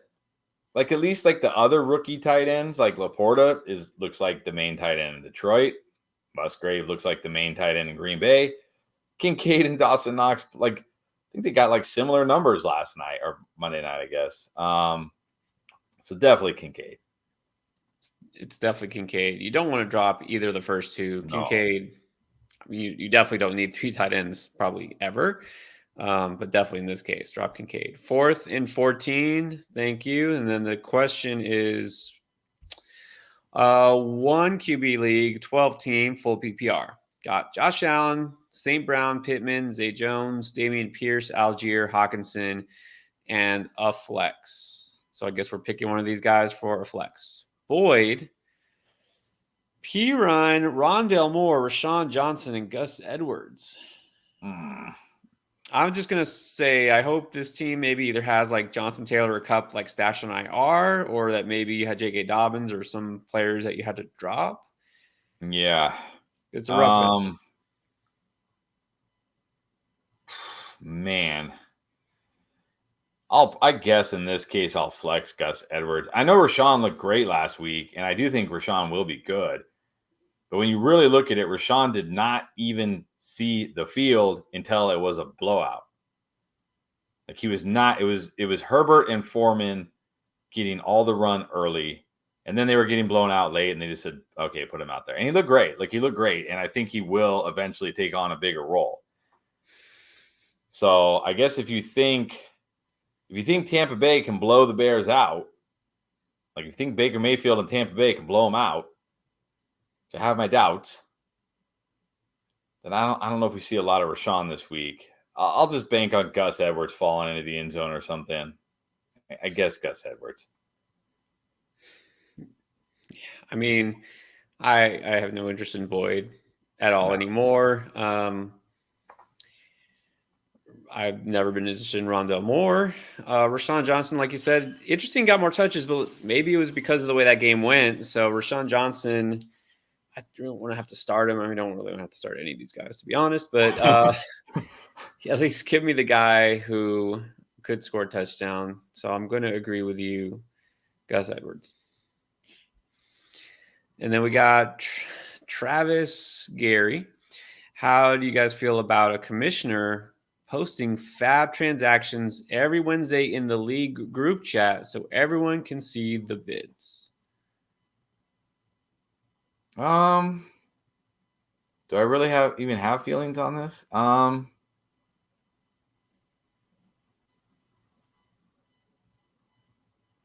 mean, I guess it could be an advantage because you kind of know, like, oh, that guy doesn't bid very high, or oh, that guy. Oh, well, you know the guys who bid high because they're the guys who dropped $30 on, Kyron Williams or something. So, like, you know who the guys who bid high are. I don't know. I don't really have strong feelings about this, to be honest. Well, doesn't it? Maybe I'm wrong, and I just don't pay enough attention on this. On Sleeper, doesn't it show all the other bids that were made for a guy? Yeah, I thought it did. I mean, I know there's obviously there are platforms, maybe they don't, but on Sleeper, I think it does. I know this. I think on NFFC, because I play NFBC, which is baseball, but high stakes leagues, it shows you everybody's bid for every player every week, and so you know exactly how much you overpaid or didn't pay enough for. And so to me, that's just normal. Baseball leagues, they do that. And in the high stakes, I don't know. Honestly, I'm not an NFFC league this year, but I know in a lot of the high stakes platforms, they show you exactly how much everybody bid all the time. So I don't think. Yeah, actually, you're right. Sleeper does it. I can look at every single one here and see who bid how much. Yeah. So I think this is like, I don't really have any strong feelings about this. I think it gives you an advantage because it helps you to know how bids go. It helps you to know your league mates, who bids for what. I mean, if you use that information wisely, you should be glad to see those transactions. So, yeah, I think it's a good thing. Brian, all right, and then Brian is, I think, riddled with guilt because he's thinking that maybe he fleeced somebody in one of our leagues. All right, Godwin and Curtis Samuel for Garrett Wilson. Well, I'm going to say whoever got Godwin and Samuel, I think fleeced G. Will. I'm assuming that's Debo. I'm assuming it's Debo. Like, what other – is there a different Samuel I'm not remembering? It's Curtis Samuel. It's Curtis. Oh, it's Curtis Samuel. It's Curtis Samuel. Curtis Samuel. Yes. Oh. Oh, okay. I thought that was Debo Samuel. I'm like, no. I'm like, the G. Will side got fleeced badly. Yeah. No, that's the problem. It's the opposite. It's Curtis Samuel. So, I could honestly see Godwin and G. Will being just like, do we not remember how bad it was with Zach Wilson last year? Have we already forgotten? Like, there's just, yeah, like, I mean, maybe this will end up okay. Maybe you'll end up better off with Garrett Wilson, but I don't know. I don't feel like anybody got fleeced here, to be honest. Yeah, I don't think so. I don't think it was that bad. And I'll just throw this out there. It's all out there in our leagues, for our league, our endgame leagues. But I think the person who took this trade posted it after it had gone through, after accepting it, and said, well, "What do y'all think?" And then Stinger, our boy Stinger, he come up, he goes, "Oh, you got fleeced." So, and then and then Brian was like, "Oh man, I think like I didn't mean to do that. Like I didn't think I did." And I was like, "No, I don't think you did. I mean, look, if you propose a trade, someone accepts it, that's on them. So don't worry about it. You're good." And then Brian with some wisdom here. Yeah, I know this was like a long time ago we talked about this, but if you can't spot that deep in your league, it's you. That's right. That's why I can that always is right. All right, let's keep going here. We got Luis Ortiz. Brees or Miles Sanders standard? I think you still got to go Sanders, at least for the time being. I mean, Brees impressed me, definitely. And I think I at least feel like, okay, maybe there's potential that Brees could be the second running back to overcome ACL year one. But I need to see more than just 2 big runs before I'm fully bought in on that. So I'm still going to take Sanders. You still got to follow the volume with running backs. It doesn't pay off every time, of course. Sometimes you see a guy like Brees Hall get a few carries and get a lot of yards. But in general, you need to go with the guy who's going to get the touches, unless it's a terrible matchup. Look, Sanders doesn't have a great matchup this week, but it's not a shut-down run defense. Not a terrible matchup, I think. So do that. Ed OLED or OLED. 12-man, 3-receiver, 1 flex, PPR, got T-Law, Gibbs, White, Sharp, Shane, Warren, Kelly, Jefferson, Ridley, London, Flowers, Elijah Moore, Sky Moore, Fryermuth, and Everett. You don't need Everett. Offering the Ekeler owner, Kelly, and 38% for JT. I'm assuming that's fab, 38% fab. I would do that. Oh, are you kidding? That's a fleece. Yeah, it's a fleece. Like if JT was on the waiver, if somebody right now said JT is on the waiver wire, how much fab? I would say all of it. I would say all of it. Exactly. Yeah. Just all. I mean, we know, like, will he play week 5? We don't know. Will he be a Colt? We don't know. But what we do know is that Adam Schefter said he's going to come off the PUP list and be ready to play week 5. That's enough for me. Like, give me. Yeah, I would give this guy Kelly and all my fab for JT. So yeah, this is a fleece. This is a fleece. Throw Sky Moore in there. You know why not? Throw Sky Moore. Just pie with Sky Moore. If that's enough to sweeten the pot, he'll take it. Do it. Yes, that would be. Look, if I got this offer and I'm saying Josh Kelly and some fab for JT, I'd be like, okay, whatever. I don't have to reject it. But look, I don't know who the guy is in your league who has Austin Ekeler. He really could be like, oh no, I'm going to go a week without Austin Ekeler. Or maybe look, Joshua Right. Kelly's going to be, it's a timeshare now. Do it. And then if he balks, see if he says something, if he's insulted by it, okay, then maybe back off. But if not, say, hey, how about Sky Moore? Well, maybe not. That would be probably more insulting right now. So Yeah. okay, let's go. I think this is a different one. Bomber Boy again. I think this might be different. Let's answer it. One receiver, one flex. Dotson, White, Cooper, Higgins. Yeah, I think this is the same one we did. Yeah. Yeah, Cooper and Higgins. Cooper and Higgins. All right. Still catching up. All right, let's see, Manny, Lara. Don't see a question attached. We'll see if I do find the question. If not, we'll keep going until we find it. But thank you also in advance. Manny's question is right here. And it's very easy to read. Starters. Got Burrow, Adams, A.J. Brown. Brees Hall, Gus Edwards, Ayuk, Kittle on the bench. Got Boyd and Lazard. Why? Oh, man. Juju. Oh, okay. Here's some easy help. Drop half of your bench. Drop everyone besides Rashawn Johnson. Well, my first question is, what did A.J. Brown do to you that he didn't get caps lock? Why? Like, what did he do that he doesn't get caps lock? My second question is, what happened to this bench? How did we get here with this bench? Tyler Boyd, Alan Lazard, Juju. Oof. I mean, at least you got Rashawn Johnson on your bench. I'll give you that. But this bench is brutal. I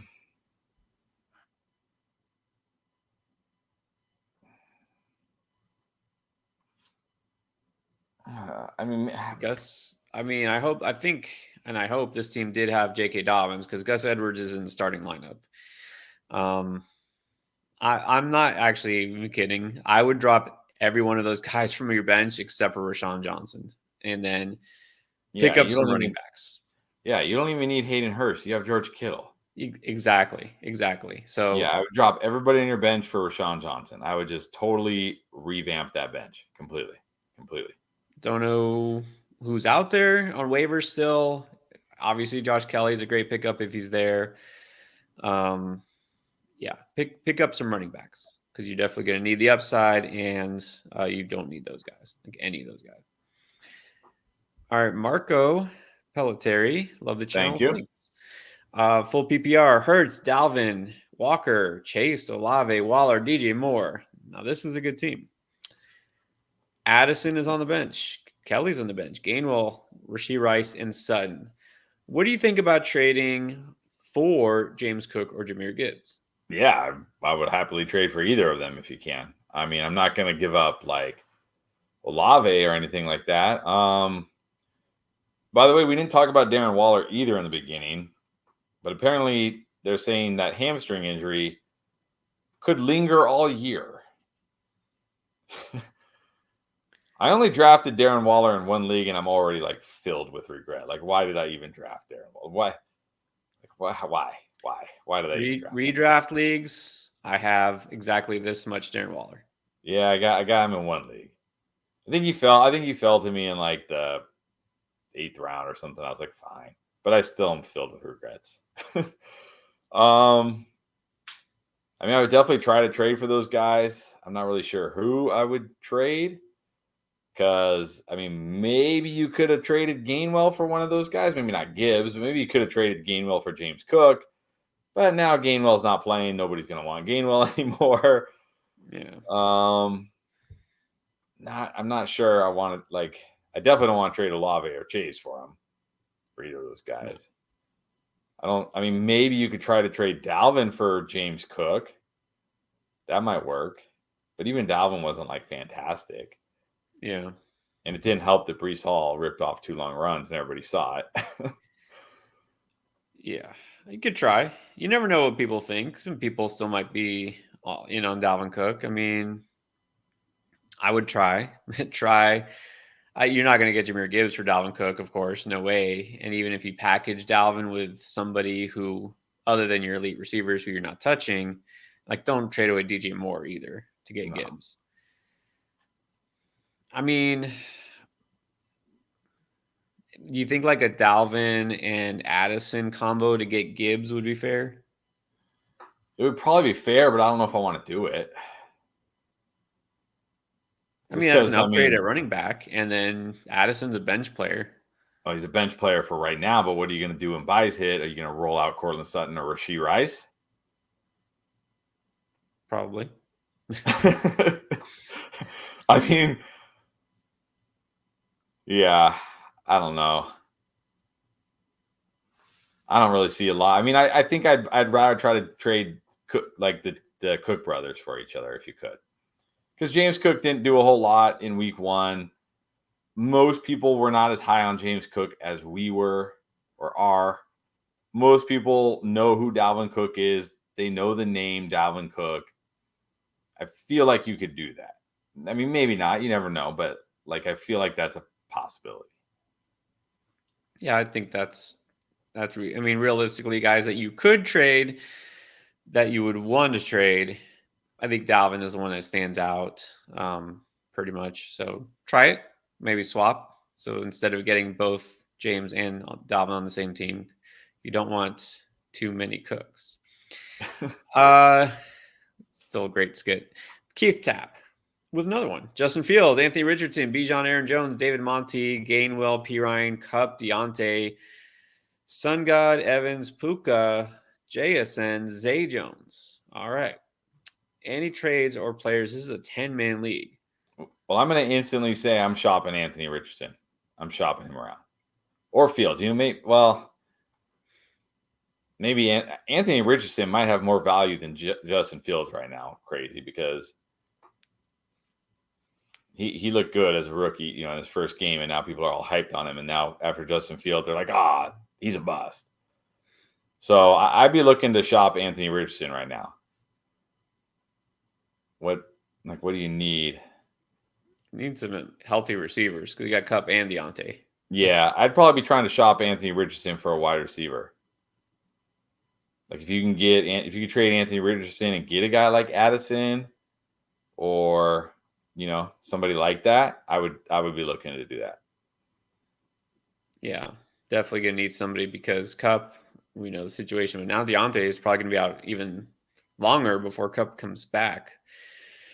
JSN, who knows when he'll really be startable. You could get by with Zay Jones or Puka, some combination there. But again, this is a 10-team league, so you're going to want a guy who really puts up points, not just a guy who can get you by. Yeah. Yeah, so I would do that. You can try to shop Richardson. If it'll fetch you a really good, like, wide receiver 2 type, maybe this is the time to try to trade away, like, Aaron Jones. And you could roll with Monty as your RB2. It'd be better to get receiver help there. You could do that. Yeah. Aaron Jones has a lot of value right now after that game. Right. As long as he plays. Right. All right. Mary Jo. Am I going to chance it with Swift? Yes, I am. Would I play him instead of Breece Hall or Garrett Wilson? I would put him over Hall. What about Garrett Wilson?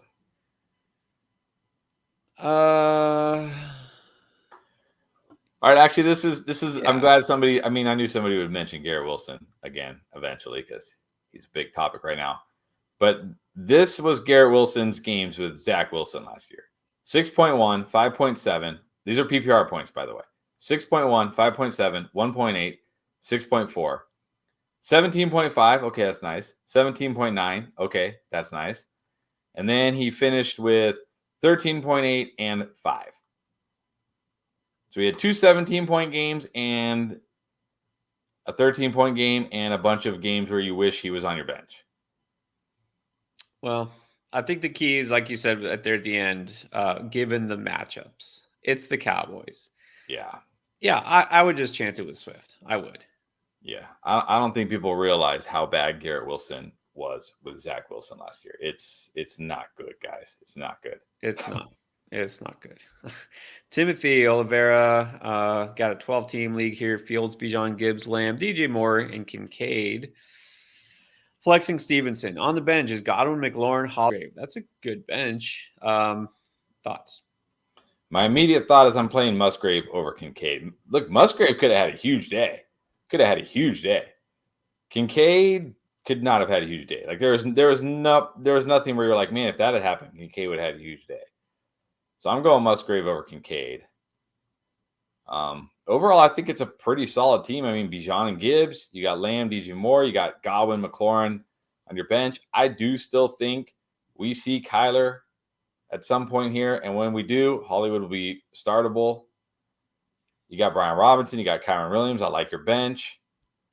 I don't really see like any major moves you need to make. I think this is a good team, especially for a 12-teamer. You got Stevenson. I'm just starting Musgrave over Kincaid. I'm probably dropping Kincaid, to be honest. I think it's a really good team. Yeah. Drop Kincaid. For this week, my only consideration, and maybe I put Stevenson to RB2.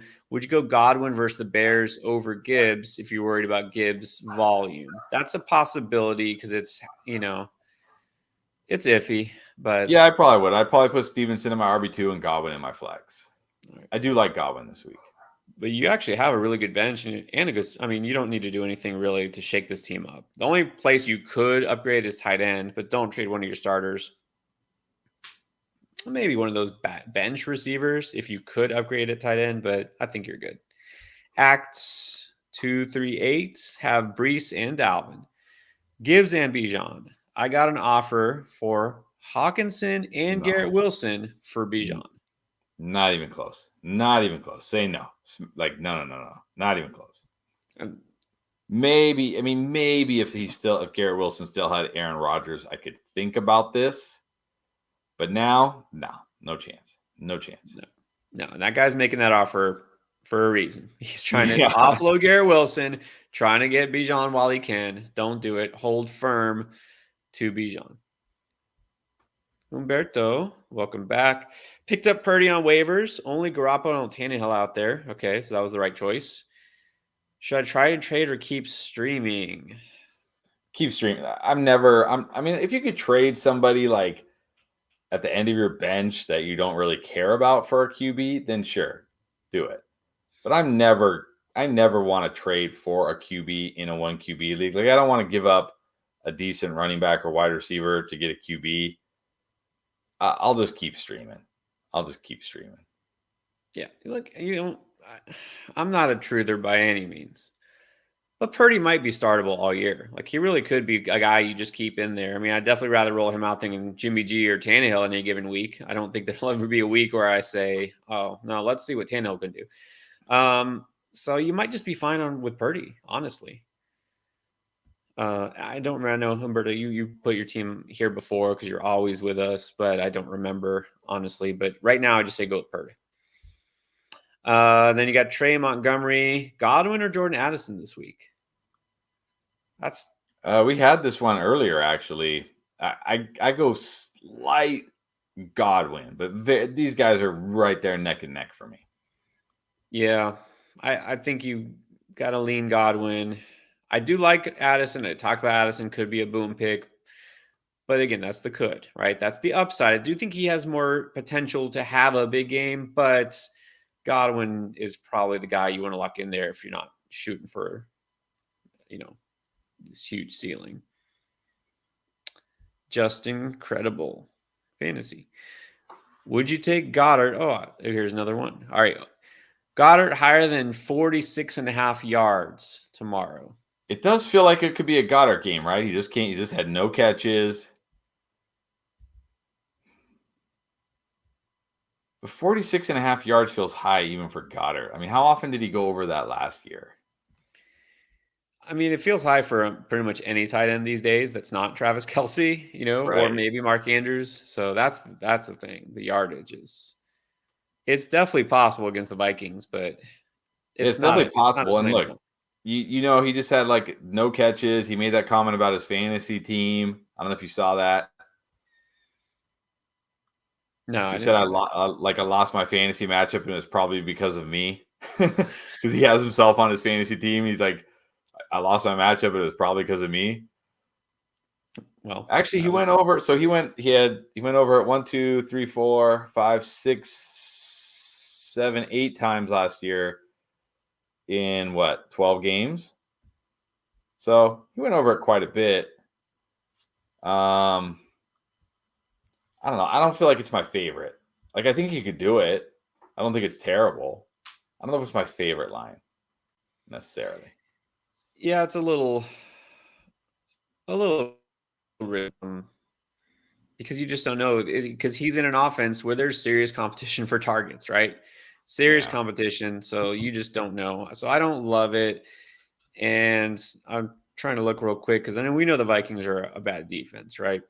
That's established. They were exactly middle of the road, 15th in terms of points allowed to tight ends last year. So that wasn't like their softest spot. So it's not my favorite either. Yeah. But it's up there. So if you want to take a higher lower on Godwin or Goddard, go for it. But I do recommend if you do, you should also pair it with that Tua pick because if you weren't with us in the very beginning, maybe you missed it. But Underdog once again, giving away money, or at least giving you a chance to win big. $10,000 will go to 10 different winners as long as you just use the Tua yardage pick. It doesn't matter which side you pick. It doesn't matter even if you win, if you get it right. Use the Tua pick and then combine it with anything else. Could be the Goddard, something else. And you get a chance. You get entered in that competition. So definitely a good pick to use. All right. Let's move on, though. We're still catching up on the super chats. Let's go to Mr. 808 Kayana. We had a bench one, it says. Kenneth Walker, Addison, or DJ Moore? It's half point PPR.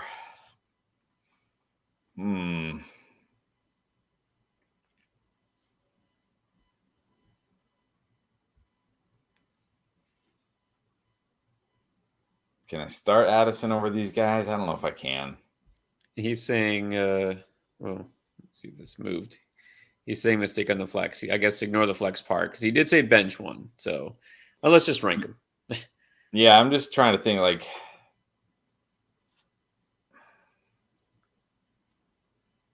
I mean, I'm a little nervous about Walker because not that it's a tough matchup against the I mean, the Lions, their defense is pretty good, but also on the road in Detroit, could this be another game that gets away from the Seahawks? And then he's kind of just now, and now we're looking at crazy eyes DJ Dallas out there instead. But could I really bench him for like a guy like Addison or DJ Moore? I think out of these guys, I'm benching Addison. I think. Yeah, I think you have to keep him last. I'm still going DJ Moore first. I think he'll be okay. He had a tough matchup last weekend. I think he'll be fine. And I still like Walker enough that I'm going to, and it's half point PPR, not full PPR. And even though I did say I like Addison as a potential boom pick, but I don't want to bench guys like Moore and Walker. So because they could always boom. Michael Barton, welcome back, Michael. 2 questions. Week 2 flex, pick one: Puka, Flowers, or Dotson. Flowers. I like Flowers. Like what I saw.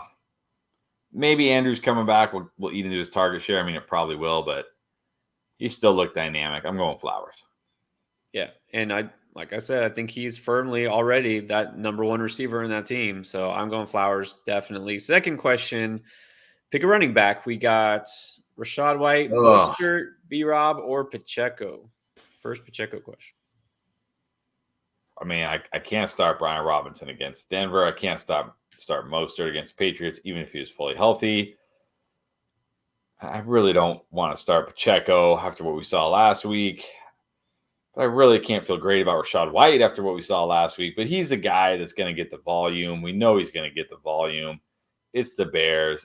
I guess Rachaad White. Yep. Process of elimination. It means it's Rachaad White. Mostert is questionable. Much tougher matchup. Robinson, tough matchup. Pacheco, no thanks. So go Rachaad White. So Flowers and White it is. And then Brandon Warren, what is up?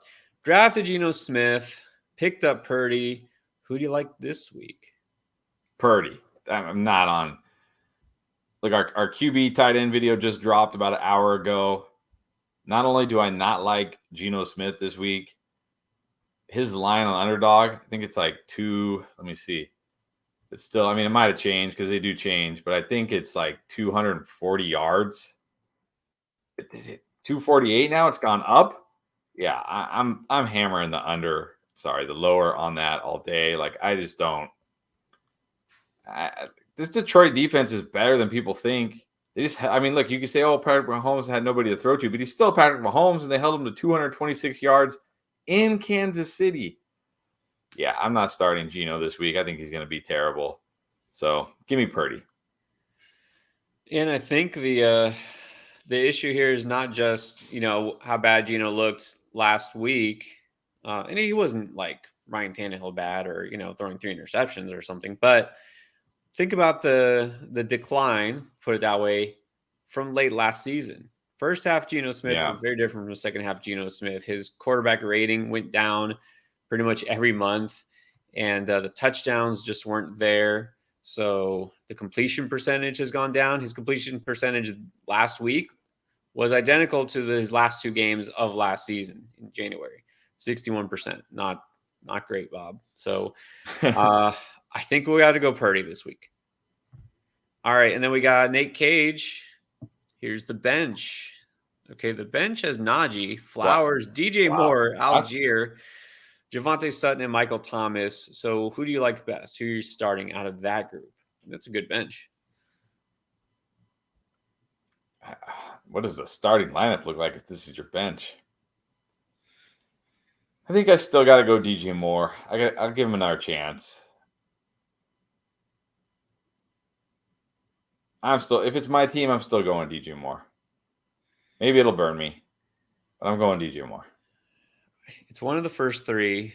I know that. I know because I don't want Javonte. Algier, not with these choices. Sutton, no thanks. Michael Thomas, no. It's half PPR. My only other consideration, if it's not DJ Moore, really is probably Najee.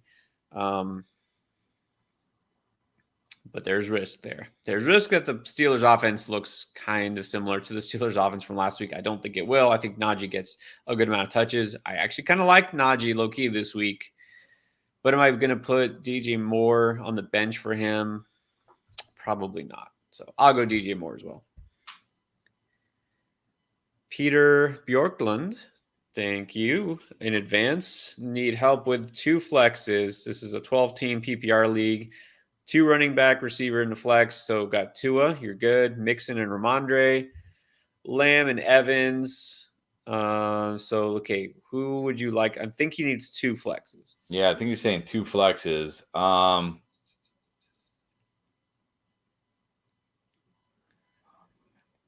Dobbs is the one that's jumping out to me, especially if Christian Watson's out again.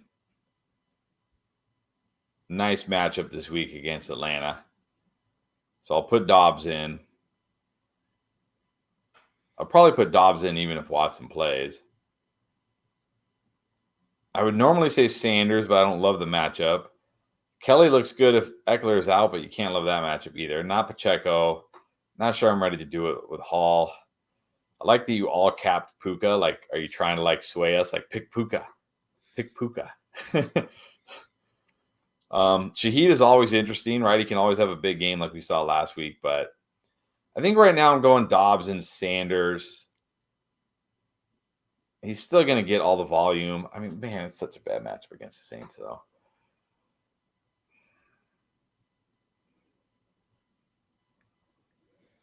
I don't know. How do you feel? You agree with me that Dobbs is the most obvious one here? Yeah, I think Dobbs going against Atlanta, that definitely doesn't scare me. I've liked Dobbs all this season. Pacheco's a no. Puka, no, because you don't need him with these options. Shaheed's always interesting. I mean, they get Carolina? That's not too scary. Actually, I would want to check because I did like Carolina's potential in their secondary. They have some players, but I thought I saw J.C. Horn was on the injury report, wasn't he? I said that earlier. He's going to miss several weeks, I think they said. So, I mean, of course, Shaheed's still the second, third option there. And they got Olave and Michael Thomas is still playing. So that's what makes it tricky. Dobbs is going to get targets. Shaheed, it's like you can't guarantee it. So I think I might right now actually just go. Yeah, because Sanders, that's not a great matchup for him. Not I think I against might the go Saints. Dobson Shaheed. Yeah. Yeah, go If Dobson you Shaheed. look, I think Puka's okay if you want to roll Puka just for the fun of it. I think he's okay. I mean, he could do something similar to Shaheed. There's definitely no promises either way. So, but that's our take. All right, Pedro with another one. Rate, please. By the way, just note we have Peter and then Pedro, and then that's like two different variations of my name. We got all the languages represented here. Rate, please. 10 people, half PPR. Burrow, Madison, Moss, McLaurin, Jefferson, Hawkinson, Garrett Wilson, Hollywood, Fryermuth, and Gus and Dylan are on the bench. So, how do you like this team? I mean, that's Zach Moss, right? Yeah, Zach Moss is your RB2. Madison is your RB1. I mean, you got Jefferson.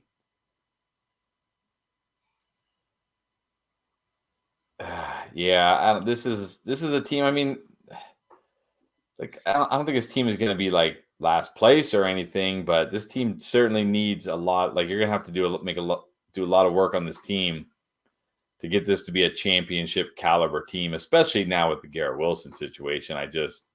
Yeah. I just went through and illustrated how bad he was with Zach Wilson last year. Like just no ceiling, right? I mean, even if you're getting 13 points a game, it's not what you drafted Garrett Wilson for. So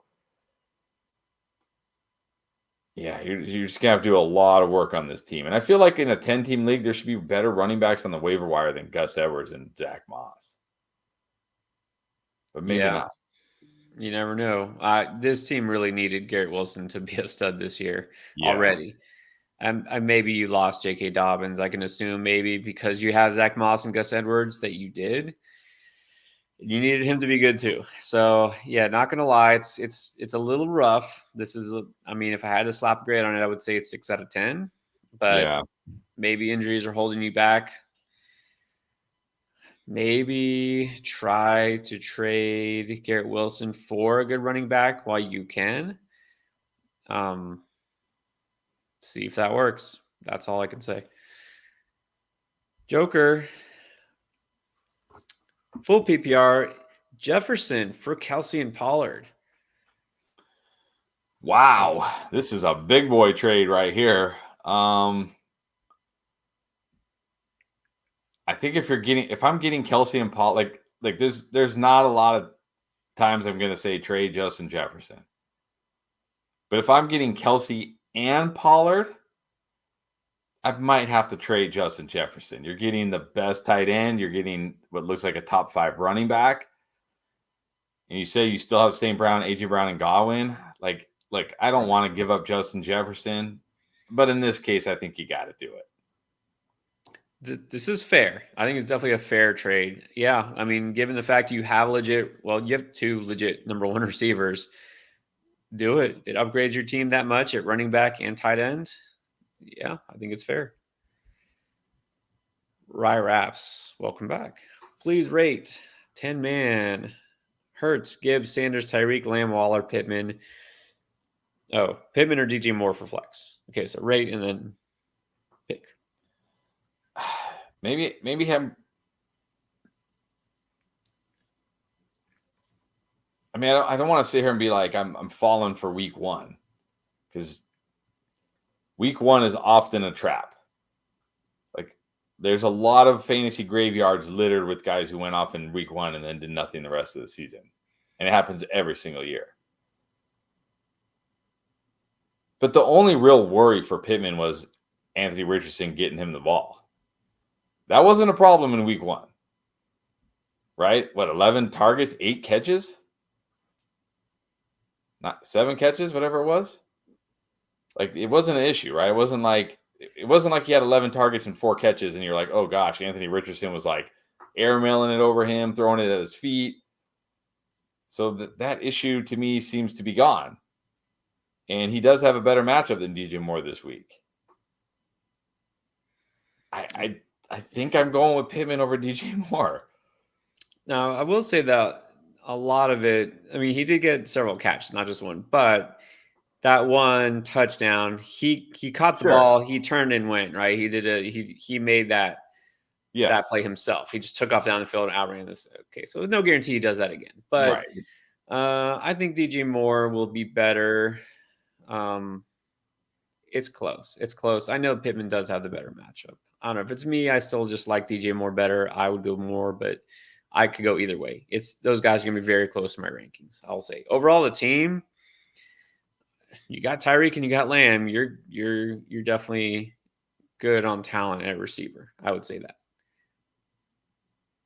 It's an 8, a solid 8 for me. All right, we got Mr. 808 again. Well, we did this. I think we already did this, right? Same thing. Bench 1, Kenneth Walker, Addison, DJ Yeah. Moore. Well, Yeah. okay. So he said, so we didn't get this. He said, pretty sure most people will bench Addison, but I mean, go ahead. I don't think like this doesn't feel like a DJ Moore smash week.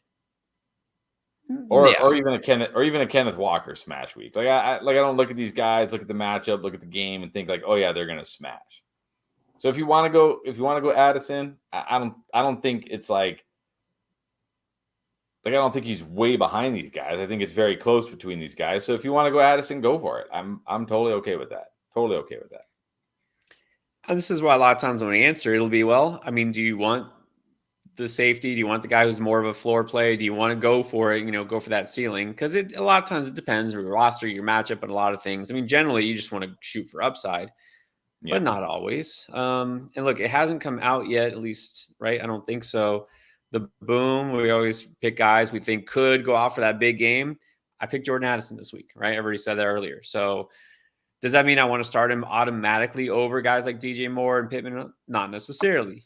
It depends. It depends. But look, I'll have, because I'm in however many leagues, I might have the same guy in 4 or 5 leagues. And some places he's in my lineup, and some places he's not. It depends who else I got. So if you want to gamble, I say go for it. Brock Culpepper. Had trouble getting that out. Help needed. My league is full PPR team. Mahomes, Williams, Bijan, Devontae Smith, JJ, Ingram, Debo. Bench is Evans, Pittman. Should I trade JJ and Rashawn Johnson for Kelsey and Saquon? Okay, so Another JJ trade. And I again, mean, I'm gonna say, like, I don't really want to trade Justin Jefferson, but if I'm gonna trade Justin Jefferson, this is the kind of trade I'm gonna do. Because even though I like Rashawn and I think Rashawn could eventually be the guy there in Chicago, it's gonna be a while, if it even happens. So for me, this is like Kelsey and Saquon for JJ, which is very similar to the Kelsey and Pollard for JJ. I think, I mean, look, you've still got Devonta Smith. I mean,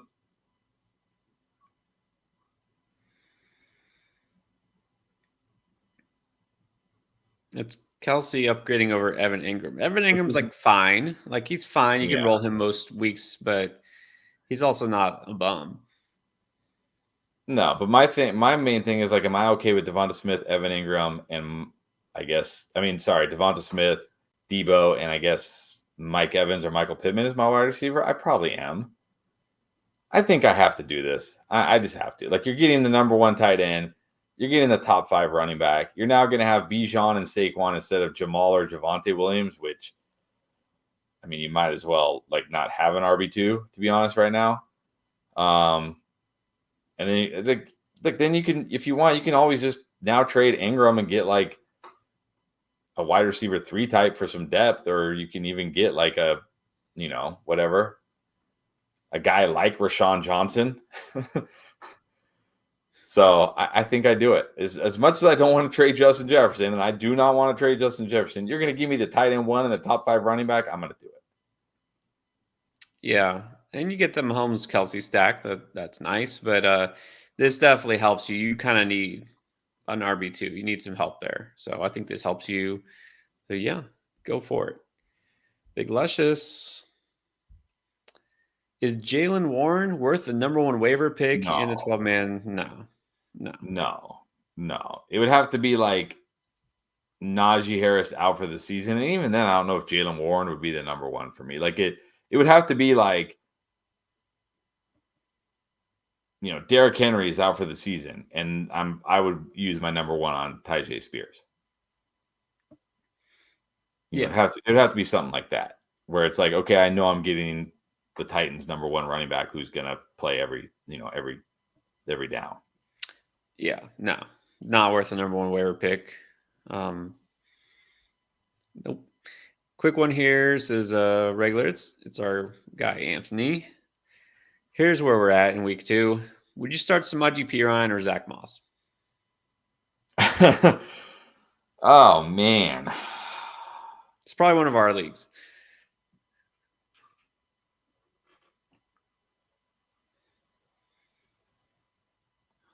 I guess I got to go Zach Moss. I mean, of course, assuming he even plays, of course. But I guess I got to go Zach Moss because at least he's got Houston. Again, I talked about it with Pirine. I thought Pirine looked fairly decent. I mean, I didn't watch the whole game. I didn't watch every Pirine run or catch, but I thought he looked fairly decent from what I saw. I definitely thought he looked better than Javonte, but it doesn't matter because Javonte got 17 touches. Like Javante's gonna that's who Sean Payton likes. So it's kind of like last year with Cam Akers when he was barely averaging, whatever yards per carry, but it didn't matter because that's who Sean McVay wanted to have the ball. So if Zach Moss plays, I guess Zach Moss just because it's Houston. Only because it's Houston, though. It's Houston, which the worst run defense in all of football last year, but also Zach Moss is going to get probably all the touches because remember, Evan Hull is out for however long with the knee. Deion Jackson, I think, besides being terrible last week, is also hurt. It's going to be Zach Moss. Good chance to score a touchdown. So I actually like Zach Moss this week. All right, and then 410 Braxton. If Kelsey is not in, would you go with Hurst, Juwan, or Parham? Yeah, Parham actually got some run. He caught a touchdown.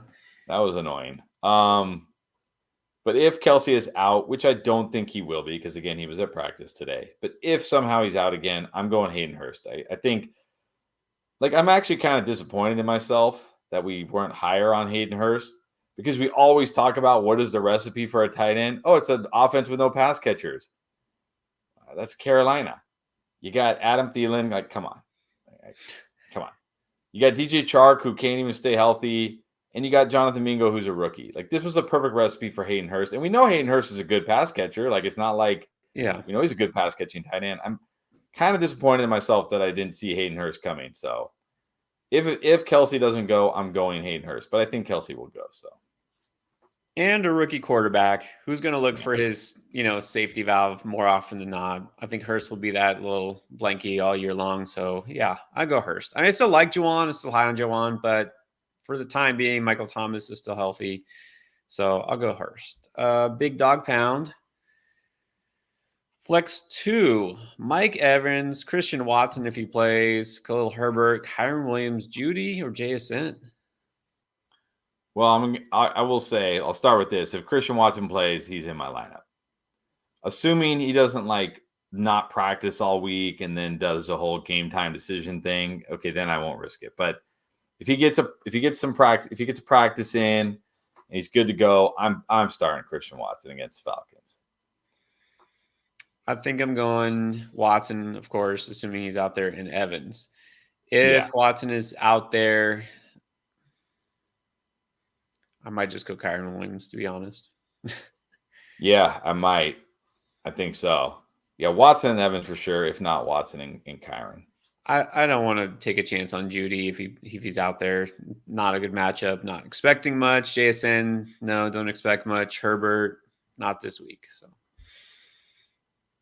So, Tyler Havens, 8 team. What do you think of this? Hurts, Jacobs, Bijan, Lamb, Olave, Hawk, and Pittman.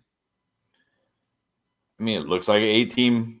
Looks like a team from an 8-team league. I mean, you got a stud QB, you got stud running backs, you got stud wide receivers, you got a stud tight end, you got a great flex. It looks great. Looks great. Not really any way to improve this team, is there? I don't even see how you could possibly improve this team. This is good. It is an 8-team league, but you are definitely a contender. So, yeah, if I was in an 18 league, this would be the kind of team I would want, pretty much. So, there you go. Maximus, who to flex? And then first let's say, should I pick up Drake London? Yes. Yes. Drake If so, London who is to on your drop? waiver wire. Please pick him up. Even if he busts all year, you got him off waiver wire, off the waiver wire. Like, pick him up. Well, the question here, if you look at the roster, who would you drop? Would it be Mostert? Or Mostert just Mostert. jumped out to me immediately. He's dealing with a knee injury. He's playing the Patriots. I will happily drop Mostert for Drake London. Like, not even a thought. Okay, and then let's do the flex. Lawrence, got Harris, Gibbs, Jefferson, Olave, Ingram, Flowers, I guess, is currently in his bench or his flex spot. Got Garrett Wilson also, Freiermuth, Connor Pickens, Kirk, Puka. How crazy is this? Like, people are just like Garrett Wilson just being benched now. Sad. Well, like, so Flowers is currently your flex, I assume. I mean, am I this low on Garrett Wilson where I'm ready to bench him already? I mean, it is the Cowboys. I do like Flowers. It's between Flowers, Kirk, and Garrett Wilson for me.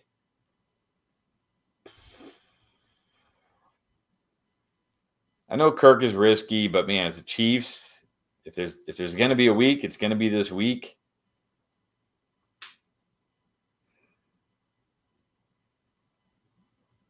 I don't know. If it's my team, I guess I go Flowers. Yeah. I'm picking. I'd be terrified of Kirk going off of my bench, I'll be honest. That's the thing. Kirk has the matchup, but you saw what he didn't do last week. Pickens has the opportunity, but a terrible matchup. So maybe Flowers, split the difference and go Flowers. All right. By the way, guys, and I know some of y'all are wondering, are we behind? Yes, we're massively behind in terms of time for our super chats. We're going to catch up now. Let's go. I guess we're going to have to pick up the pace here. So if you did put a super chat, guys, we're going to guarantee we will answer it. We will be on until we answer all the super chats. So stay with us. We'll try to get to them a little quicker. So let's go to Jose Cortez. Rate my team, please. Hurts, Stevenson, Algier, Lamb, Ayuk, Goddard, Reynolds, Jake Elliott, Dallas defense. Is that Josh Reynolds? I got Goddard in trade for Jacoby Myers and Higbee. Nice. You got the Hurts Goddard stack. Hopefully it results in more points this week for you. Stevenson, Algier, Lamb, Ayuk, Reynolds. It's a good team. I'm hoping it's a 12-team league. You know, I definitely got some worries about Algier a long time. I certainly have worries if Josh Reynolds is my flex. I would like a better flex than that. But you got Lamb, Ayuk, you got Stevenson, you got Goddard, you got Hurts. You got enough pieces here to be a contender. I got no issues. I mean, obviously, don't want to be starting Algier every week if you don't have to, but it's hard to rate. I mean, I don't know what your bench is. That's the problem. But yeah, you need some help if Reynolds is in your lineup and Algier is your RB2. So you got some high-end talent, but yeah, if we knew who you did have on your bench, maybe you could make some moves to help this team. So could be good, but you definitely do have some holes there. Tyler Havens, would you trade Hawk for Kelsey? I would whatever. Whoever's getting Kelsey here wins. So if you're giving up Hawkinson to get Kelsey, absolutely. If you're giving up Kelsey to get Hawkinson, no. If you're getting Kelsey, yes, get Kelsey. Yeah, Kelsey over Hawk. That hasn't changed because he missed one game. No. Ali is in the house. What's up, Ali? Would you drop Spears to get Hunter Henry if your tight end is Musgrave? Probably not. I mean, I don't feel like Henry is like a must. Like, it's not like if you told me you were going to drop Spears to get Pat Freiermuth or Evan Ingram or somebody like that, where I'm like, yeah, that guy's a set and forget every week tight end, I'd probably do it. If you really like, here's what I would say. If you're like, I want to play Hunter Henry over Musgrave this week, then drop Musgrave. And pick up Hunter Henry. That's Right. what I would do. But if you're like, no, I like Musgrave, I want him long term, then just roll with Musgrave. I don't think I think he'll be fine. So yeah, I wouldn't drop Spears to pick up a second tight end. No.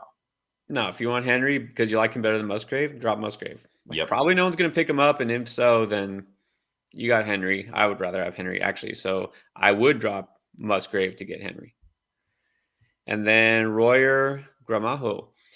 10-team non-PPR. Got Hurts, Jettis, Higgins, Andrews, Watson, Herbert, Cook, JT, McLaurin, Charbonnet, Dobbs, Zay Jones. Okay. Got offered A.J. Brown and Jahmyr Gibbs for Jet. There are a lot of Justin Jefferson trades. I did not know so many people, like so many trades involving Justin Jefferson. This isn't quite as good as the other ones for me. Even though I do really like A.J. Brown and I think he'll be like a top 10 wide receiver, I don't see a path for Gibbs being a top 5 running back this year. Maybe he could be top 12, maybe top 10. I just don't see him being a top 5 running back.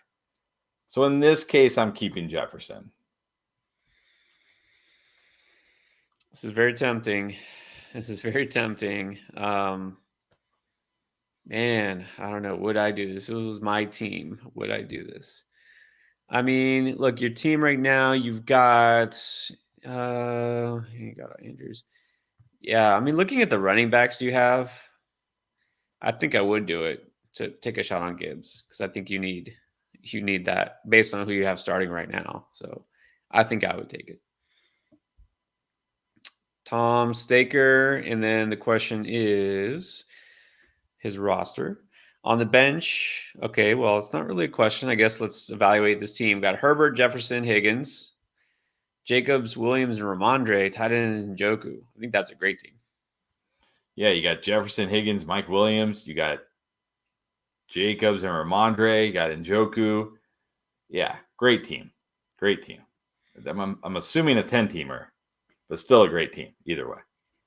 Yeah, and I don't see a question here, or it didn't say rate or anything, but I mean, if it's an 8-team league, it's like, okay, really good still. If it's a 10-team league, I think this still could be like a 9 out of 10. If it's a 12-team league, then you'll probably win.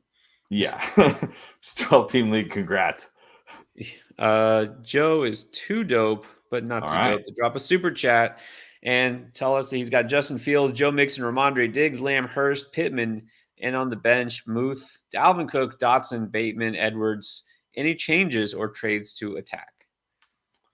Well, I'm dropping Hayden Hurst and just rolling with Freiermuth. I know Hayden Hurst had a nice game, but look, Freiermuth just played like the San Francisco 49ers. I mean, look, okay, maybe, I don't know, maybe you're worried about Freiermuth missing this week because he did get banged up in that game. I haven't heard anything, so maybe you want to hold him until you find out if Muth plays. As far as any changes, I mean, Diggs, Lamb, that's great.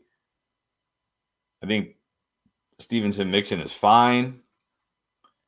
I mean, I certainly would like better running backs than Dalvin Cook and Gus Edwards as my bench running backs. Like, because if something happens to Mixon or Stevenson, I'm not going to feel great starting either of those guys every week. But I mean, again, I don't really know what you can do, like trade wise. Like Bateman doesn't have any trade value. Dotson's value is kind of taking a hit. I don't really want to trade Pittman. I want to trade Mixon. I know you do too. Yeah, I would definitely want to trade Mixon if you can. I mean, maybe you could pair Mixon with like Hurst. Somebody needs a tight end really badly. Or Cook. Or maybe even Dotson, because you do have Diggs, Lamb, and Pittman. But I would, you still want that depth. So, yeah, I'd be trying to upgrade my RB2 for sure, or at least get some more depth. Yeah, I agree. You should be fine with Muth going forward. So there you go. Look, see if you can upgrade that running back spot. Oscar, another one. D. Watson, Kittle, AJ Dillon for London and Mixon. Would you do Watson, Kittle, and Dillon for London and Mixon? I'm gonna assume if you're trading Deshaun Watson, you have another really good quarterback, so you don't need him. So he kind of doesn't count for you in this trade. AJ Dillon, I mean, does he even count? No. So you're really just trading Kittle, and I'm going to assume you probably have a decent tight end to replace Kittle with if you're trading Kittle. So give me London Mixon. I don't even like Mixon that much, but I mean, Mixon's still, I think, an upgrade over AJ Dillon. Well, here's the thing. London is, I mean, right now people are dropping London. He's a buy low, but it's like he's not worth anything apparently. And then Mixon's not a guy I want to trade for, but I still feel like that's the stronger end of this deal. Yes. If you don't need Watson as your starter. So I would take it and then go ahead and try to flip Mixon. Jason Quinones, what's up? How do you feel about the Jets against Dallas? We would just assume Dallas is going to run right over the Jets offense, but what do you think about the Jets, which are a really good defense and held Buffalo on Monday night in check? What do you think? Would you rather go with like Cleveland? I mean, probably not, only because I don't like having two defenses. So my guess is most weeks you're probably going to want to play the Jets. And I don't think they're going to be bad against Dallas. Like, I don't think Dallas is going to light them up the way they lit up the Giants. So I'd still go the Jets D. Yeah, I mean, I'm not going to drop somebody to get another defense, but if you're asking me if I'd rather have Cleveland defense or Jets defense this week, I'd rather have Cleveland defense. So if that's possible to do, you could do that. Pick 2, Mike Evans, Mike Thomas, Terry, or Puka. I mean, Evans is my obvious one here. I can't go Terry McLaurin against Denver. And he is clarifying, not that we're judging your wide receiver core, but he's saying he lost Cup and it's a deeper league. But so you're going to have to roll with some of these guys. I think I might go Puka here. I'll just gamble on Puka with Evans. Puka and Evans. Really? Wow. Okay. I mean, I can't. Terry McLaurin. Terry against Denver with Surtain. I don't even look. They said he was fully healthy, but do we really believe he's fully healthy after that game? No. No, and I mean, I should know better than to even read the Twitter doctors, but there's some that I feel a little better about. But they say, the thing is, yeah, he's out there, but it might be another week or two before he's up to speed, right? It's healing time, up to 100% recovery. So bad matchup, not healthy. Sam Howell didn't look like the answer yet. No. I can't go Michael Thomas now, can I? Can I go Michael Thomas? Yeah, I'm going Evans and Puka. All right, go Evans and Puka. Plus, it's always fun to have Puka in your lineup. You picked him up. You want to use him. There you go. Use him. Even though we were told we hate him. Aaron Jones for T. Higgins. This is Keith. I'm generally taking T. Higgins over Aaron Jones. But I think this is okay. Like, if you're desperate at running back, I think Aaron Jones is okay. I would prefer Higgins, but if you're like one of these teams where you're, that we've seen tonight, where you're rolling out, Gus Edwards is your RB2, I might just have to suck it up and take Aaron Jones for T. Higgins. You might have to, but yeah, I don't know, I'd still rather just have T. Higgins. I'm still thinking it's too early to be, sacrificing a value. I guess it looks like you're saying you're going to get T. Higgins, right? Trading Aaron Jones for T. Higgins. I'll do that for sure. Yeah, in that case, you obviously don't need Aaron Jones that badly, so definitely do it. Yeah. All right, Keith, you got it. Get T. Higgins. Silas Taphorn, 10-man PPR. Would you flex Watson, assuming he plays, Addison, or Nico Collins? Well, if Watson plays and he practices and he's good to go, I'm playing him. Just too much upside against the Falcons. If not, even though I do really like Nico too. I like these guys both, but I think I got to give the slight edge to Addison right now. He's in a top 5 passing offense with Kirk Cousins. Liked what I saw from Nico in week 1 for sure. I think Nico is a guy like, man, if he's on your waiver wire, I think you got to go grab him right now. But at the moment, if Watson doesn't go, I'm going to start Addison. Yeah, you got to start Watson if he's out there. And this is a 10-man league, so in this case, you definitely want a player with more upside. No need to try to play it safe or anything like that. So again, I got Addison as a boom, so I got to keep going with Addison this week, even though I really like Nico also. I mean, these are all actually pretty good options. Big dog pound again. Start one, QB, Jackson Lover Richardson. I'm still going Lamar Jackson. I'm not Yes. giving up on him this soon. Stick with Lamar. Yeah. Love is a good matchup, but that's if you need a QB. If you have Lamar Jackson, you got to keep rolling out. Don't worry about week one. Just roll with Lamar. Yes. And without J.K. Dobbins, they might have to game plan for him to do more. Michael Barton, again, got week 2, full PPR, pick one. Tyler Higbee or Hunter Henry? I'm going Hunter Henry. I can't feel great about what you saw from Tyler Higbee last week. And now the Niners, I'll go Hunter Henry. Yeah, we really just assumed that Higbee was going to get a lot of targets. Didn't see the Puka breakout of 15 targets and the Tutu Atwell breakout in the same week. Didn't see that coming. Yeah, Hunter Henry has a good matchup this week. And then flex Addison, Pirine, or Josh Kelly. I mean, that's definitely got to be Addison. Definitely Addison. I could maybe say Kelly if they weren't playing the Titans, but they're playing the Titans. So give me Addison. Yeah. Let's see. Well, do we have to rate it when you say it's a dumpster fire? How bad is this? Softening the blow. Hurts, Algier, and Madison.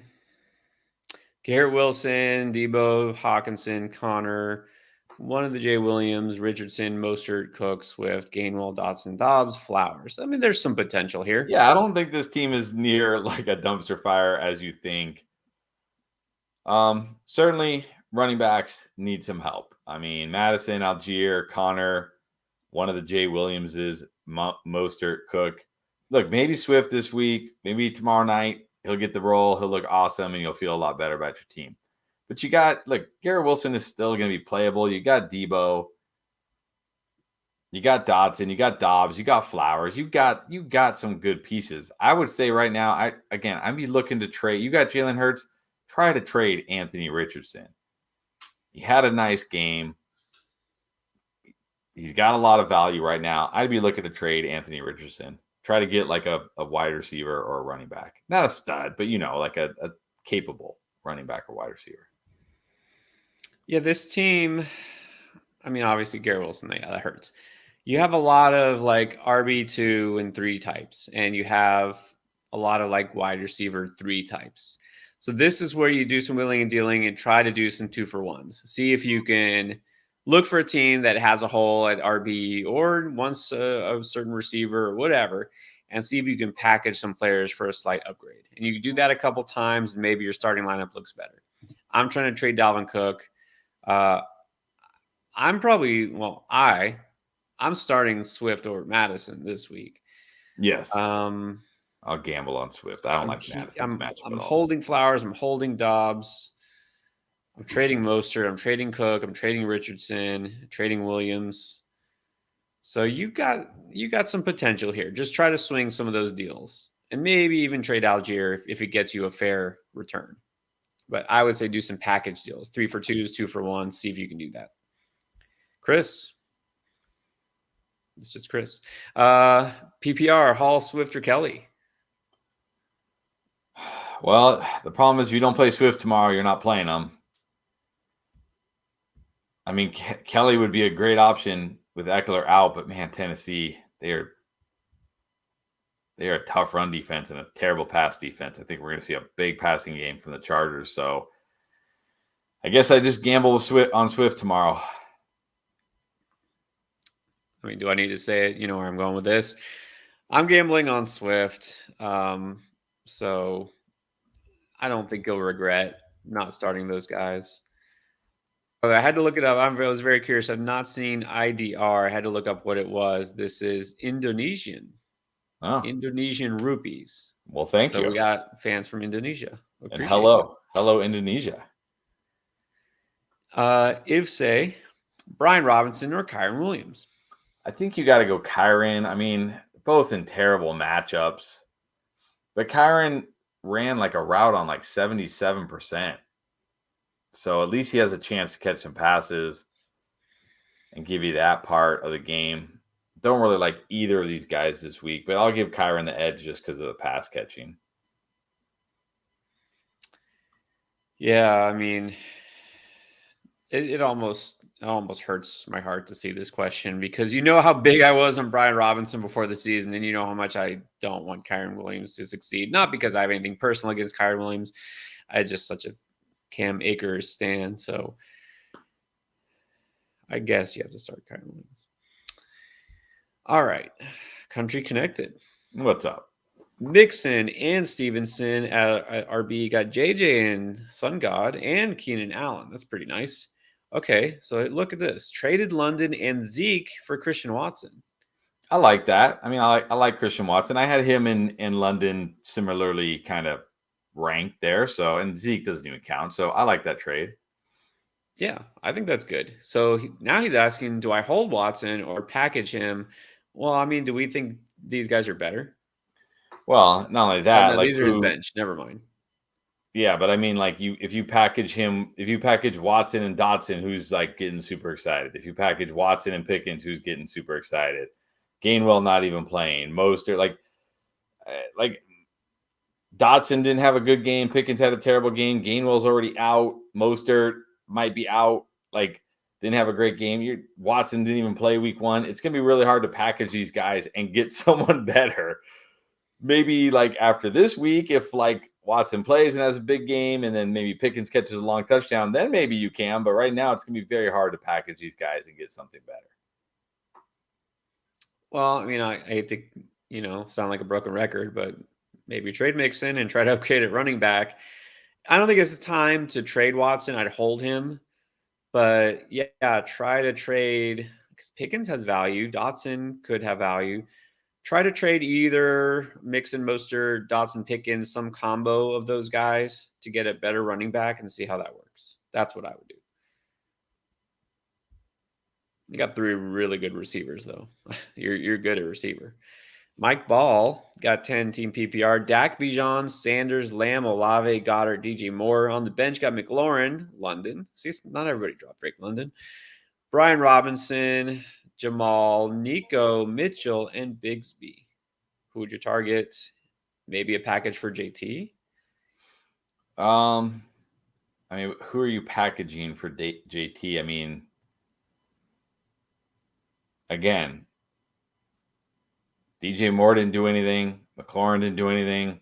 London didn't do anything. Like if you package, let's say Sanders and, I mean, would you like, let's say you package Sanders and McLaurin, like is anybody even taking that for JT? Yeah. I mean, it depends on the JT owner, what he is willing to do. But like you said, the guys that you might want to trade right now, that's the problem. Your bench has potential, but it doesn't have trade value. Right. And you don't even really want to trade Sanders because now you're going to be starting Brian Robinson as your RB2, which is okay, but not this week. You don't want to start him this week. You don't want to start Jamal. He looked terrible. I mean, I would always be open to packaging something for JT. I just don't see a lot here that you really can. Because again, a lot of these guys, like Goddard got you a 0. Like a lot of these guys had bad week ones, and that's how a lot of people think, unfortunately. Also fortunately, because you can use it to your advantage. But like people don't think, well, I drafted DJ Moore really high. They look at it, they're just like, oh my gosh, Justin Fields is horrible. DJ Moore is going to be a bust. Like, because that's what happened in week 1, right? So hard to trade those guys right now. This might be a thing. Look, you might be able to do something, but not this week. And maybe you don't want to try to get JT yet anyways, because you want to wait another week till it's closer when he returns. So see if McLaurin does something this week. Maybe London does something this week. I would say you could do something eventually, but this isn't the week to do it. So hold tight, see if some of your bench players gain some value maybe, and then take it from there. Okay, Lord Knight, 10-man, 2 flex. Pat Mahomes, Amon Ra, TJ, so this looks like a trade question. Mahomes, Sun God, and TJ Hawkinson for Waddle, Olave, Burrow, and Ingram. It's the second one. I mean, okay. Yeah, Mahomes over Joe Burrow, but let's be real.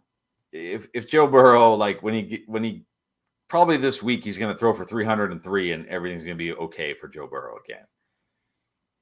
We like Amon-Ra a lot, but Waddle and Olave for Amon-Ra, basically. And then I don't even know if TJ Hawkinson will be that much better than Evan Ingram this year, to be honest. Really? Like, is he going to be significantly better than Evan Ingram? A lot of people think so. Like, I don't think TJ Hawkins is finishing as the tight end 1 or 2 or anything like that. No. I mean, he's good, but yeah, I don't think that's really the story here. You're getting 2 stud receivers and you're giving up 1. And Joe Burrow, I don't think that's a significant downgrade from Mahomes, like you said. So I think you got to take it. Yeah, it's the Waddle Olave side, definitely. Waddle Olave side. And there's 2 flexes here. So you can start both those receivers, and whoever else you have currently a starting receiver, you can keep them. So in this case, the quantity actually kind of helps you. I will 81. 2 different fantasy teams with a QB dilemma. Lamar and Tua, Lamar and Lawrence. Well, all due respect to Tua, the first one is definitely Lamar. Tua's going on the road. Look, this week.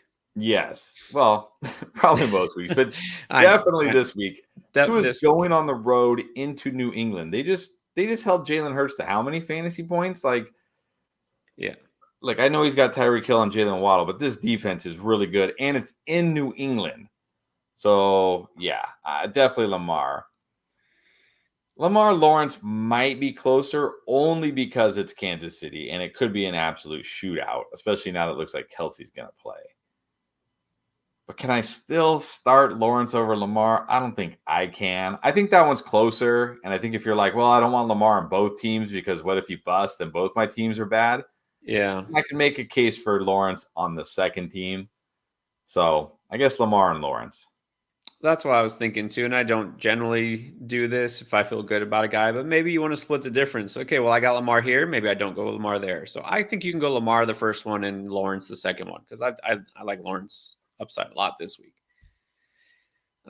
Dale's 12-man league. Any moves here? You got Lamar, also Goff, CMC and Pierce, Connor, Amon-Ra, Keenan, Michael Thomas, Cortland Sutton, Muth and Higbee, Sutton, Kelly, Warren, Herbert, and Bass.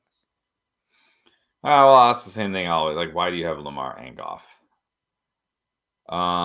So I would say, I mean, I guess you could try to trade Goff. He didn't have a great game, though. I don't know if you can really trade Goff. I don't know if Goff has trade value in a 1 QB. Probably just drop Goff. Yeah. You can drop Higbee. You got Freiermuth. I would drop Higbee. Especially after this week where he didn't smash. Yeah. Other than that, I mean, everything looks pretty good. You got CMC and Pierce, Connor, Amon-Ra, Keenan Allen. I mean, I don't love your wide receiver depth. Michael Thomas, you got 2 Cortland Suttons. Is that like better than 1 Cortland Sutton? I'm not sure. I do like your running back depth, though. Kelly, Warren, Herbert, you got some potential at running back. So I would drop Higbee and Goff and like our guys like Nico out there, Shaheed, are they out there? Even Kendrick Bourne. I would just stash guys like that if they're still out there. I think this is the time to trade at least one of your Cortland Suttons, if not both. No.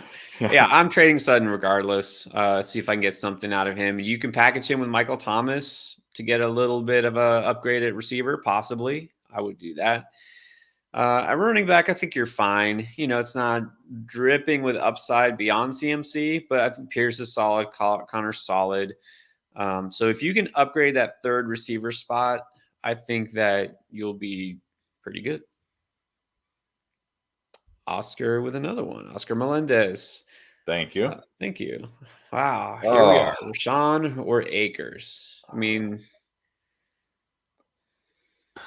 I was going to ask, could he be that bad? But yeah, he could. He definitely can because we've seen him do that. But yeah, we're not ready to start Rashawn over him, are we? I don't think Probably so. not. But here's a worrisome thing for Akers. He only had 4 carries in the first half. Like you look at it, you're like, he had 22 carries. But like 11 of them were in the fourth quarter when they were blowing them out. And they weren't even like Kyron Williams. Like they were just running the ball every snap, basically. Like, yeah.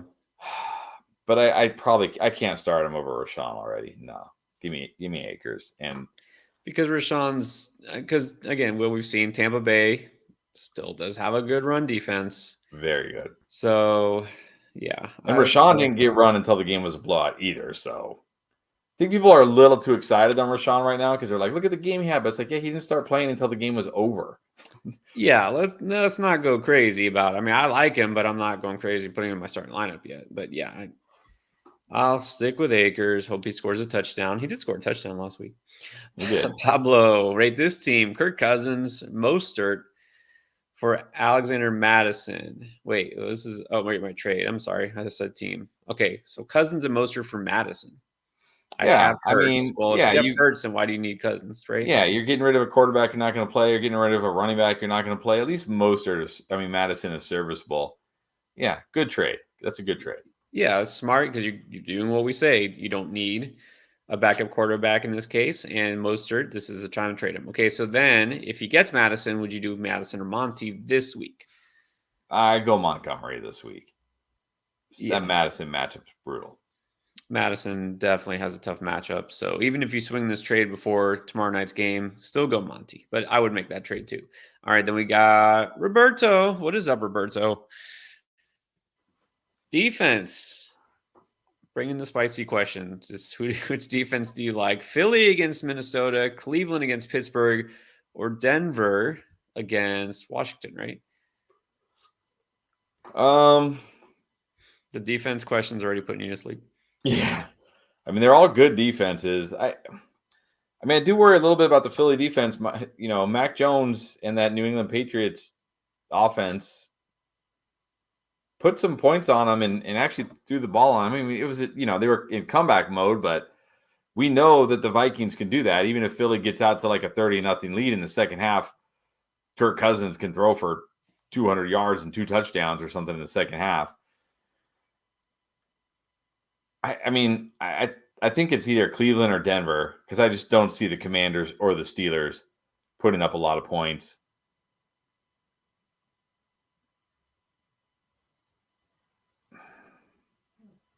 Man, that Cleveland pass rush is insane. And I think I go Cleveland still because that pass rush is so good. I think they're going to get a bunch of sacks on Kenny Pickett. Like Kenny Pickett is a statue. He's not gonna avoid the rush. Yeah, not Philly, which sounds weird, but this week not Philly because Minnesota can put up points, like you said, in the passing game. And look, Philly is definitely hurting. They are going to be possibly without James Bradbury at corner. Yeah. There's another safety that's hurt. I think Fletcher Cox is limited. He might play. Nakobe Dean is out. Not Philly. Cleveland, Denver, both good. I might lean. No, maybe I won't lean Denver. I'll say because Denver, I think, is going to limit Cleveland to. I mean, they're going to limit Washington to less points, but I think Cleveland has more turnover and sack potential. Yeah. So I will go Cleveland. I changed my own mind. And then Kendrick wants to know about the flex spot: White, Lockett, or Puka. Well, if Lockett plays, it's definitely him for me. If not,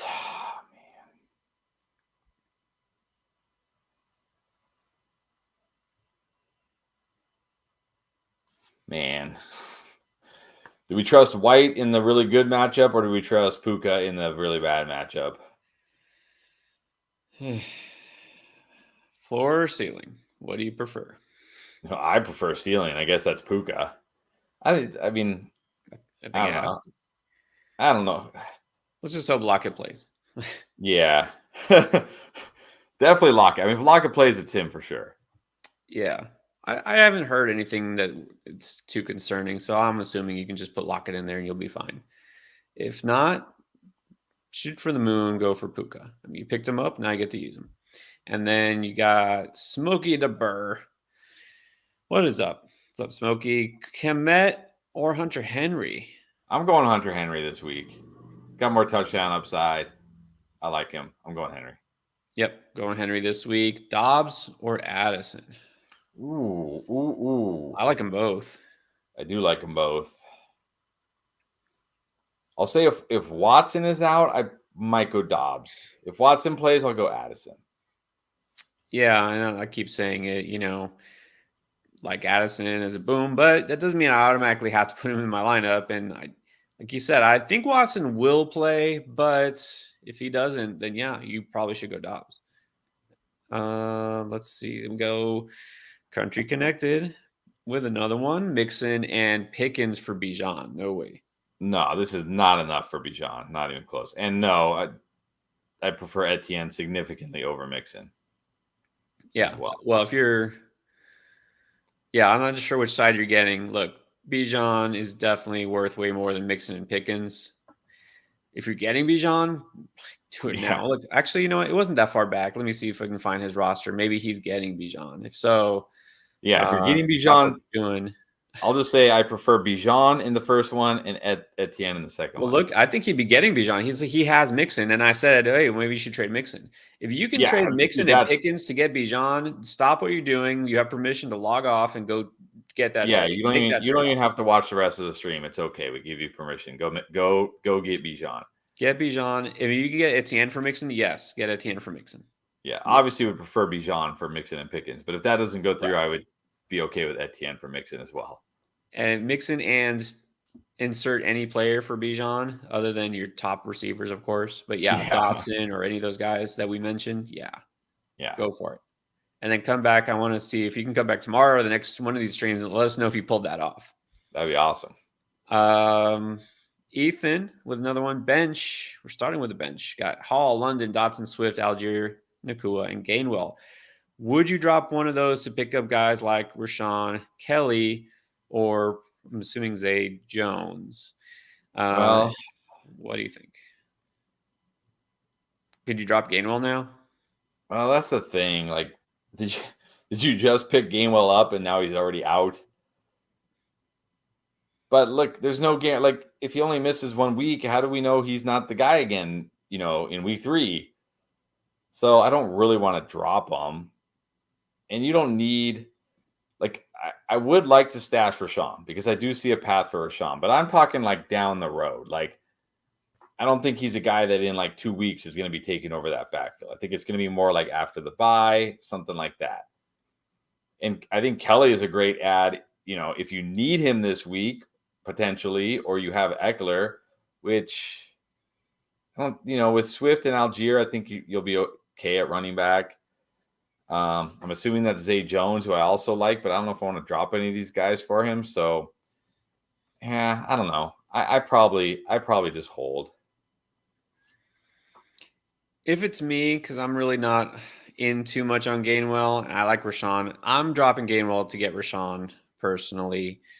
I mean, if Eckler's out, maybe you can grab Kelly, scoop him up before somebody else does. But I think I would do that. And you got Swift already anyway, so maybe just kind of pick a side, right? Hope Swift just runs away with it. Yeah, and then he's saying, wait, does he start Mike Williams or any of the above? I would start Mike Williams over all those guys. Mike Williams over all of them. Yeah, definitely. Andrew, is it smart to trade Aaron Jones for Josh Jacobs straight up? If you're getting Josh Jacobs, absolutely. Look, I know Aaron Jones was great, but he had 9 carries and 2 catches. Do we really expect Aaron Jones to do what he did every week on 11 touches? Like, no, we don't. Like, let's be real. And he played the Bears. He owns the Bears. Like, go back and look. Every year, it's either week 1 or week 2. He plays the Bears. Like, I think I did this on one of our mock drafts. Actually, I literally went back like the last 4 years, 3 or 4 years. You don't remember this? And you look at Aaron Jones, and it's like last year, week 2 against the Bears, 40 points. 2 years ago, like week 2 against the Bears, 35 points. Like every year he does this early on against the Bears, destroys them, and then everybody goes, "Oh my gosh, he's going to be awesome this year," and then he's just okay the rest of the year. Give me Josh Jacobs. I actually do remember that because I think I took Aaron Jones last week to boom because of that, because I was like, oh, he's playing the Bears. He owns the Bears. And Aaron Rodgers wasn't there to own the Bears. So give me Josh Jacobs, definitely. This is an interesting one. I have to put this as Sarp Erden. How do you feel about this trade? Gave away Waddle, Devontae Smith, but got Bijan, Judy, and MT. Well, I mean,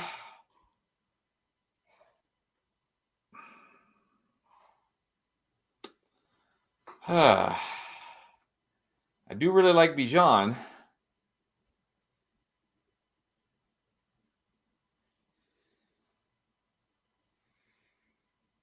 But I wonder if Waddle and Devonta Smith is a bit of an overpay. And I don't know if Judy and MT make up for it. Well, if I liked either of those receivers, it would be different. You Yeah. know, like instead of Judy, if it was even like Pittman or somebody. Right. Yeah, that's the problem. Is I don't. If you can flip Judy and MT then for another receiver or something, then you might come out ahead. Yeah.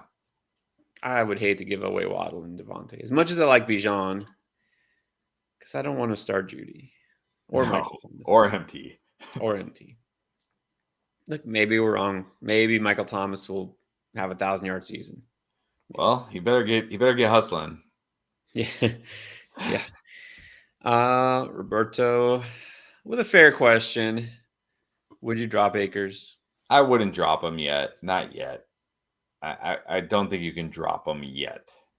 Look, remember, I'm not saying this is going to happen, but remember last year, everybody dropped Etienne after like week 3 or week 4 because James Robinson was going to win leagues. How'd that turn out?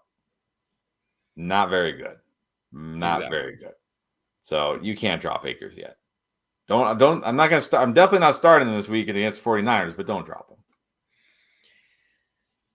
No, I would prefer not to start him, although I know there's one league at least that I do have to start him. But yeah, I'm keeping him. He just needs to warm up. Just needs a little more time to get going. That's my story, and I'm sticking with it. So let's do 5 more minutes before we hit 10 on the East Coast. Last chance, guarantee answer to your question. So if you do drop a super chat in the next 5 minutes, we'll get to it. Not, let's go lightning round here. Do some of the chats that have been waiting. I'll kind of go backwards here. So, what does your gut tell you here? From Della Geezy, DJ Moore for Garrett Wilson. Man. Oh, fantasy football. You're such a cruel mistress.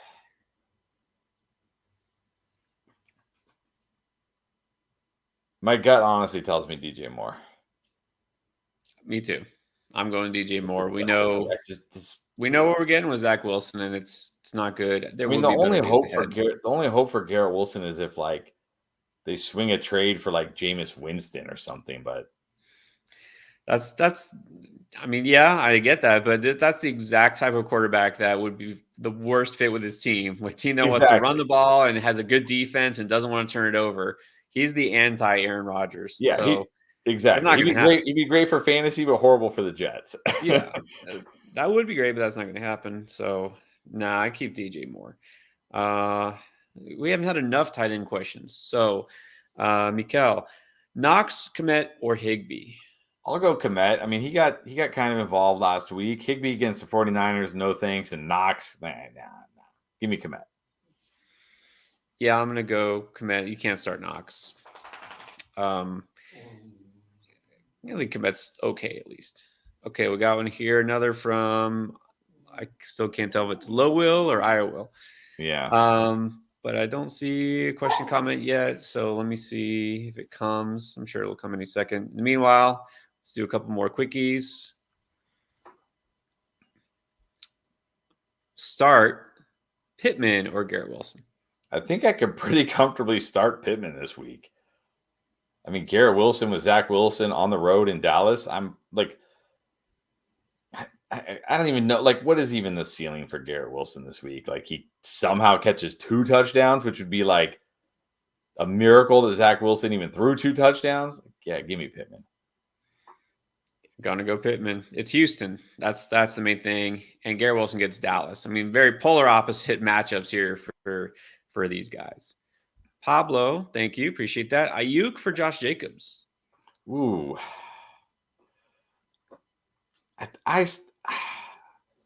You may disagree with me because I know you might be a little bit higher on Ayuk than I am, but I still got to go Jacobs. He's, again, everything was there for him last week. He just, A, didn't score a touchdown, and B, had a brutal matchup against the Broncos. 19 carries, 3 or 4 targets. You can't be upset by what, like, okay, he didn't go off last week, but if he keeps getting 19 carries and 3 or 4 targets, he's going to be great. it's just harder to replace a running back like Josh Jacobs and is a wide receiver like Ayuk. I got to go Jacobs. No, I see that. And yeah, you're getting the value with Jacobs, a true RB1 versus a wide receiver 2. Yeah, I think you can do this. And obviously, if you have Ayuk and you're trying to get Jacobs, this is helping you at running back. So do it. Ashley, thank you for the super chat. Appreciate it. Ashley Gomez. Best QB rest of season.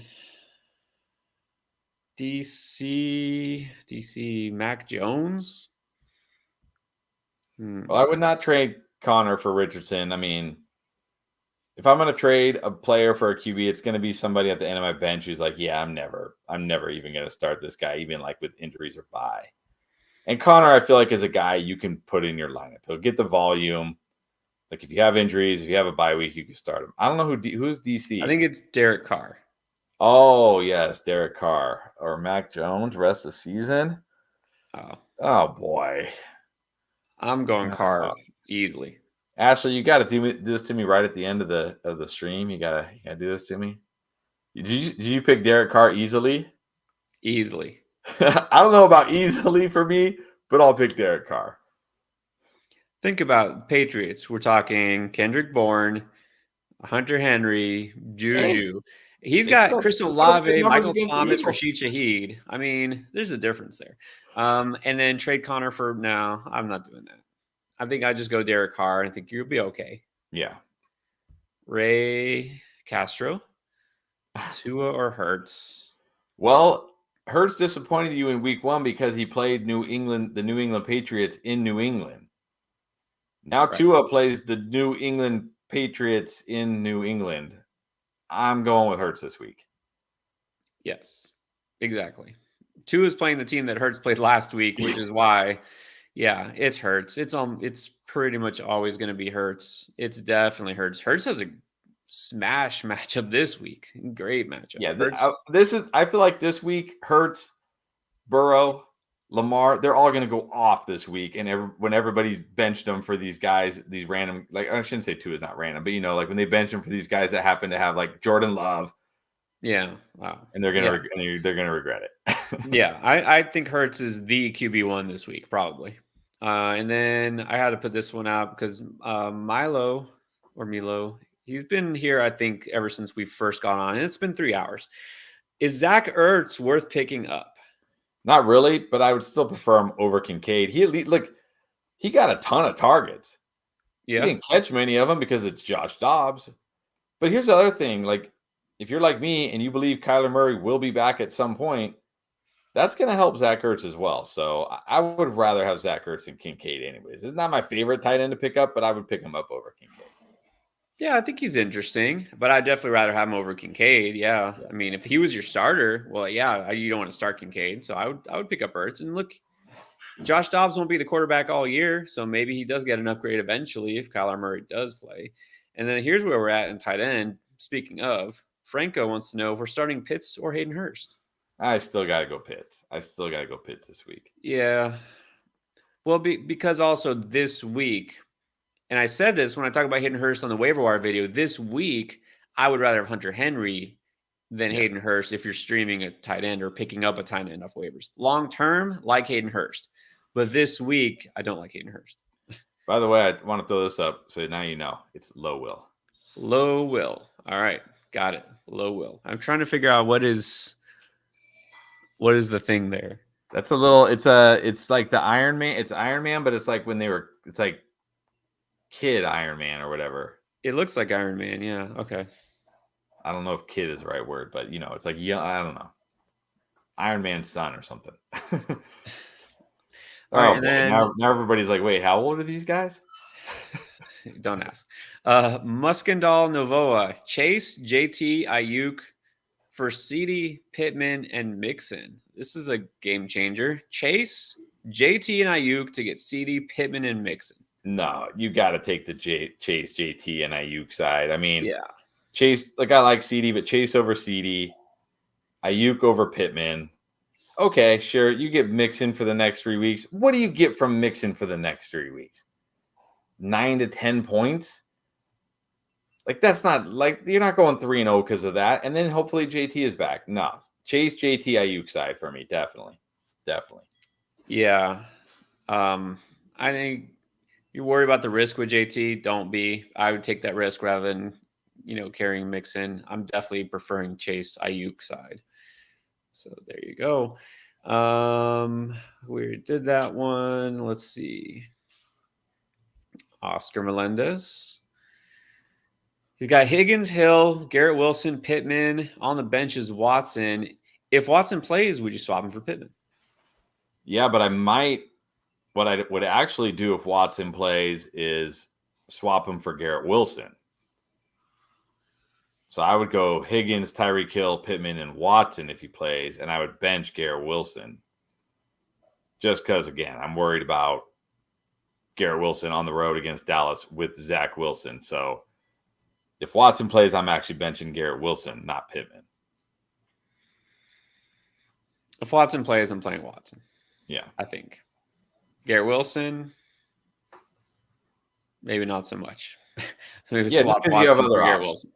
Yeah, I'm not like completely out on Garrett Wilson, but because you have options I like, I'll just won't take the risk with him and I'll just bench him. Right. If Watson is your option, then I would switch him out for Wilson. Yeah. And apparently this is a real trade. Sometimes you're like, are you sure you did that? But Chris, you go through those real trades, right? When you buy low, and it'd be like, nobody does that. Yes, people do these trades. These are real. Like, okay, so Banana, welcome back. He says he's getting Waddle for Algier and Hollywood. Yeah, I mean, look, Waddle didn't have a big game, so he's a bust. So give me Algier. I mean, like, yeah, Hollywood really lit it up, though. Yeah, this is a huge win for you, man. Huge win. Oh man, who did this? Like, who decided that they really wanted Algier that bad? Yeah. All right. Well done. Well played, Banana. Well played. And then Low Will, 3 receiver roster. Got it right. Low Will. Starting Lamb and Ridley. Very nice. Puka or Kirk? I'm still going Kirk. Kirk. I mean, maybe after this week, I'll be like, that's it. I'm done with Christian Kirk. But this is against the Chiefs. Give me Christian Kirk in a potentially blowing up.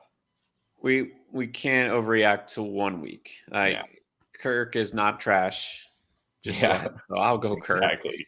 And then at the flex, might have to go with Josh Kelly or Dalvin Cook. It's a standard league. If Ekeler is out, I probably go Josh Kelly because it's not like Dalvin Cook on the road against Cowboys is a great matchup. So if Ekeler's out, I go Kelly. Otherwise, I guess Cook if Ekeler plays. Yeah, I really think you can only start Kelly if Ekeler doesn't play. And if so, then I'm playing Kelly. But otherwise, no. Just go Dalvin Cook. All right. That's it. We caught up. It only took us 3 hours, but we did it. And we're out for now. Thank you, Low Will, and everybody else. Appreciate you guys being on. Guess what? We're going to do it again. Try to be on. Oh, never mind. Always one. Rise wants to be the last. Someone trying to fleece you. Someone sent me G. Will for Calvin Ridley. That's hell to the no. Yeah. No. Look, you're going to get all sorts of trade offers at this time of the year. You don't feel like you have to accept or don't feel like you have to even counter if it's like an insulting trade. Yeah. Just let it sit in the inbox all week. Yeah. Glad you know better. You know better because you're on here all the time. All right. So we'll be back again. So always have your notifications on. So as soon as we go live, you'll know. And obviously, we got more videos coming out. Every day got something for you. All the start sits should be out there for you to view. So if you want to know our take on all the running backs, receivers, quarterbacks, and tight ends, still not kickers or defense, but all those players for every matchup, then check those videos out. And got booms coming out, got some hidden gems, some of those sleepers you might want to pick, and some of those early waiver wire pickups yet to come. So, Henry, you better get in real quick. Where is it? Where is it at?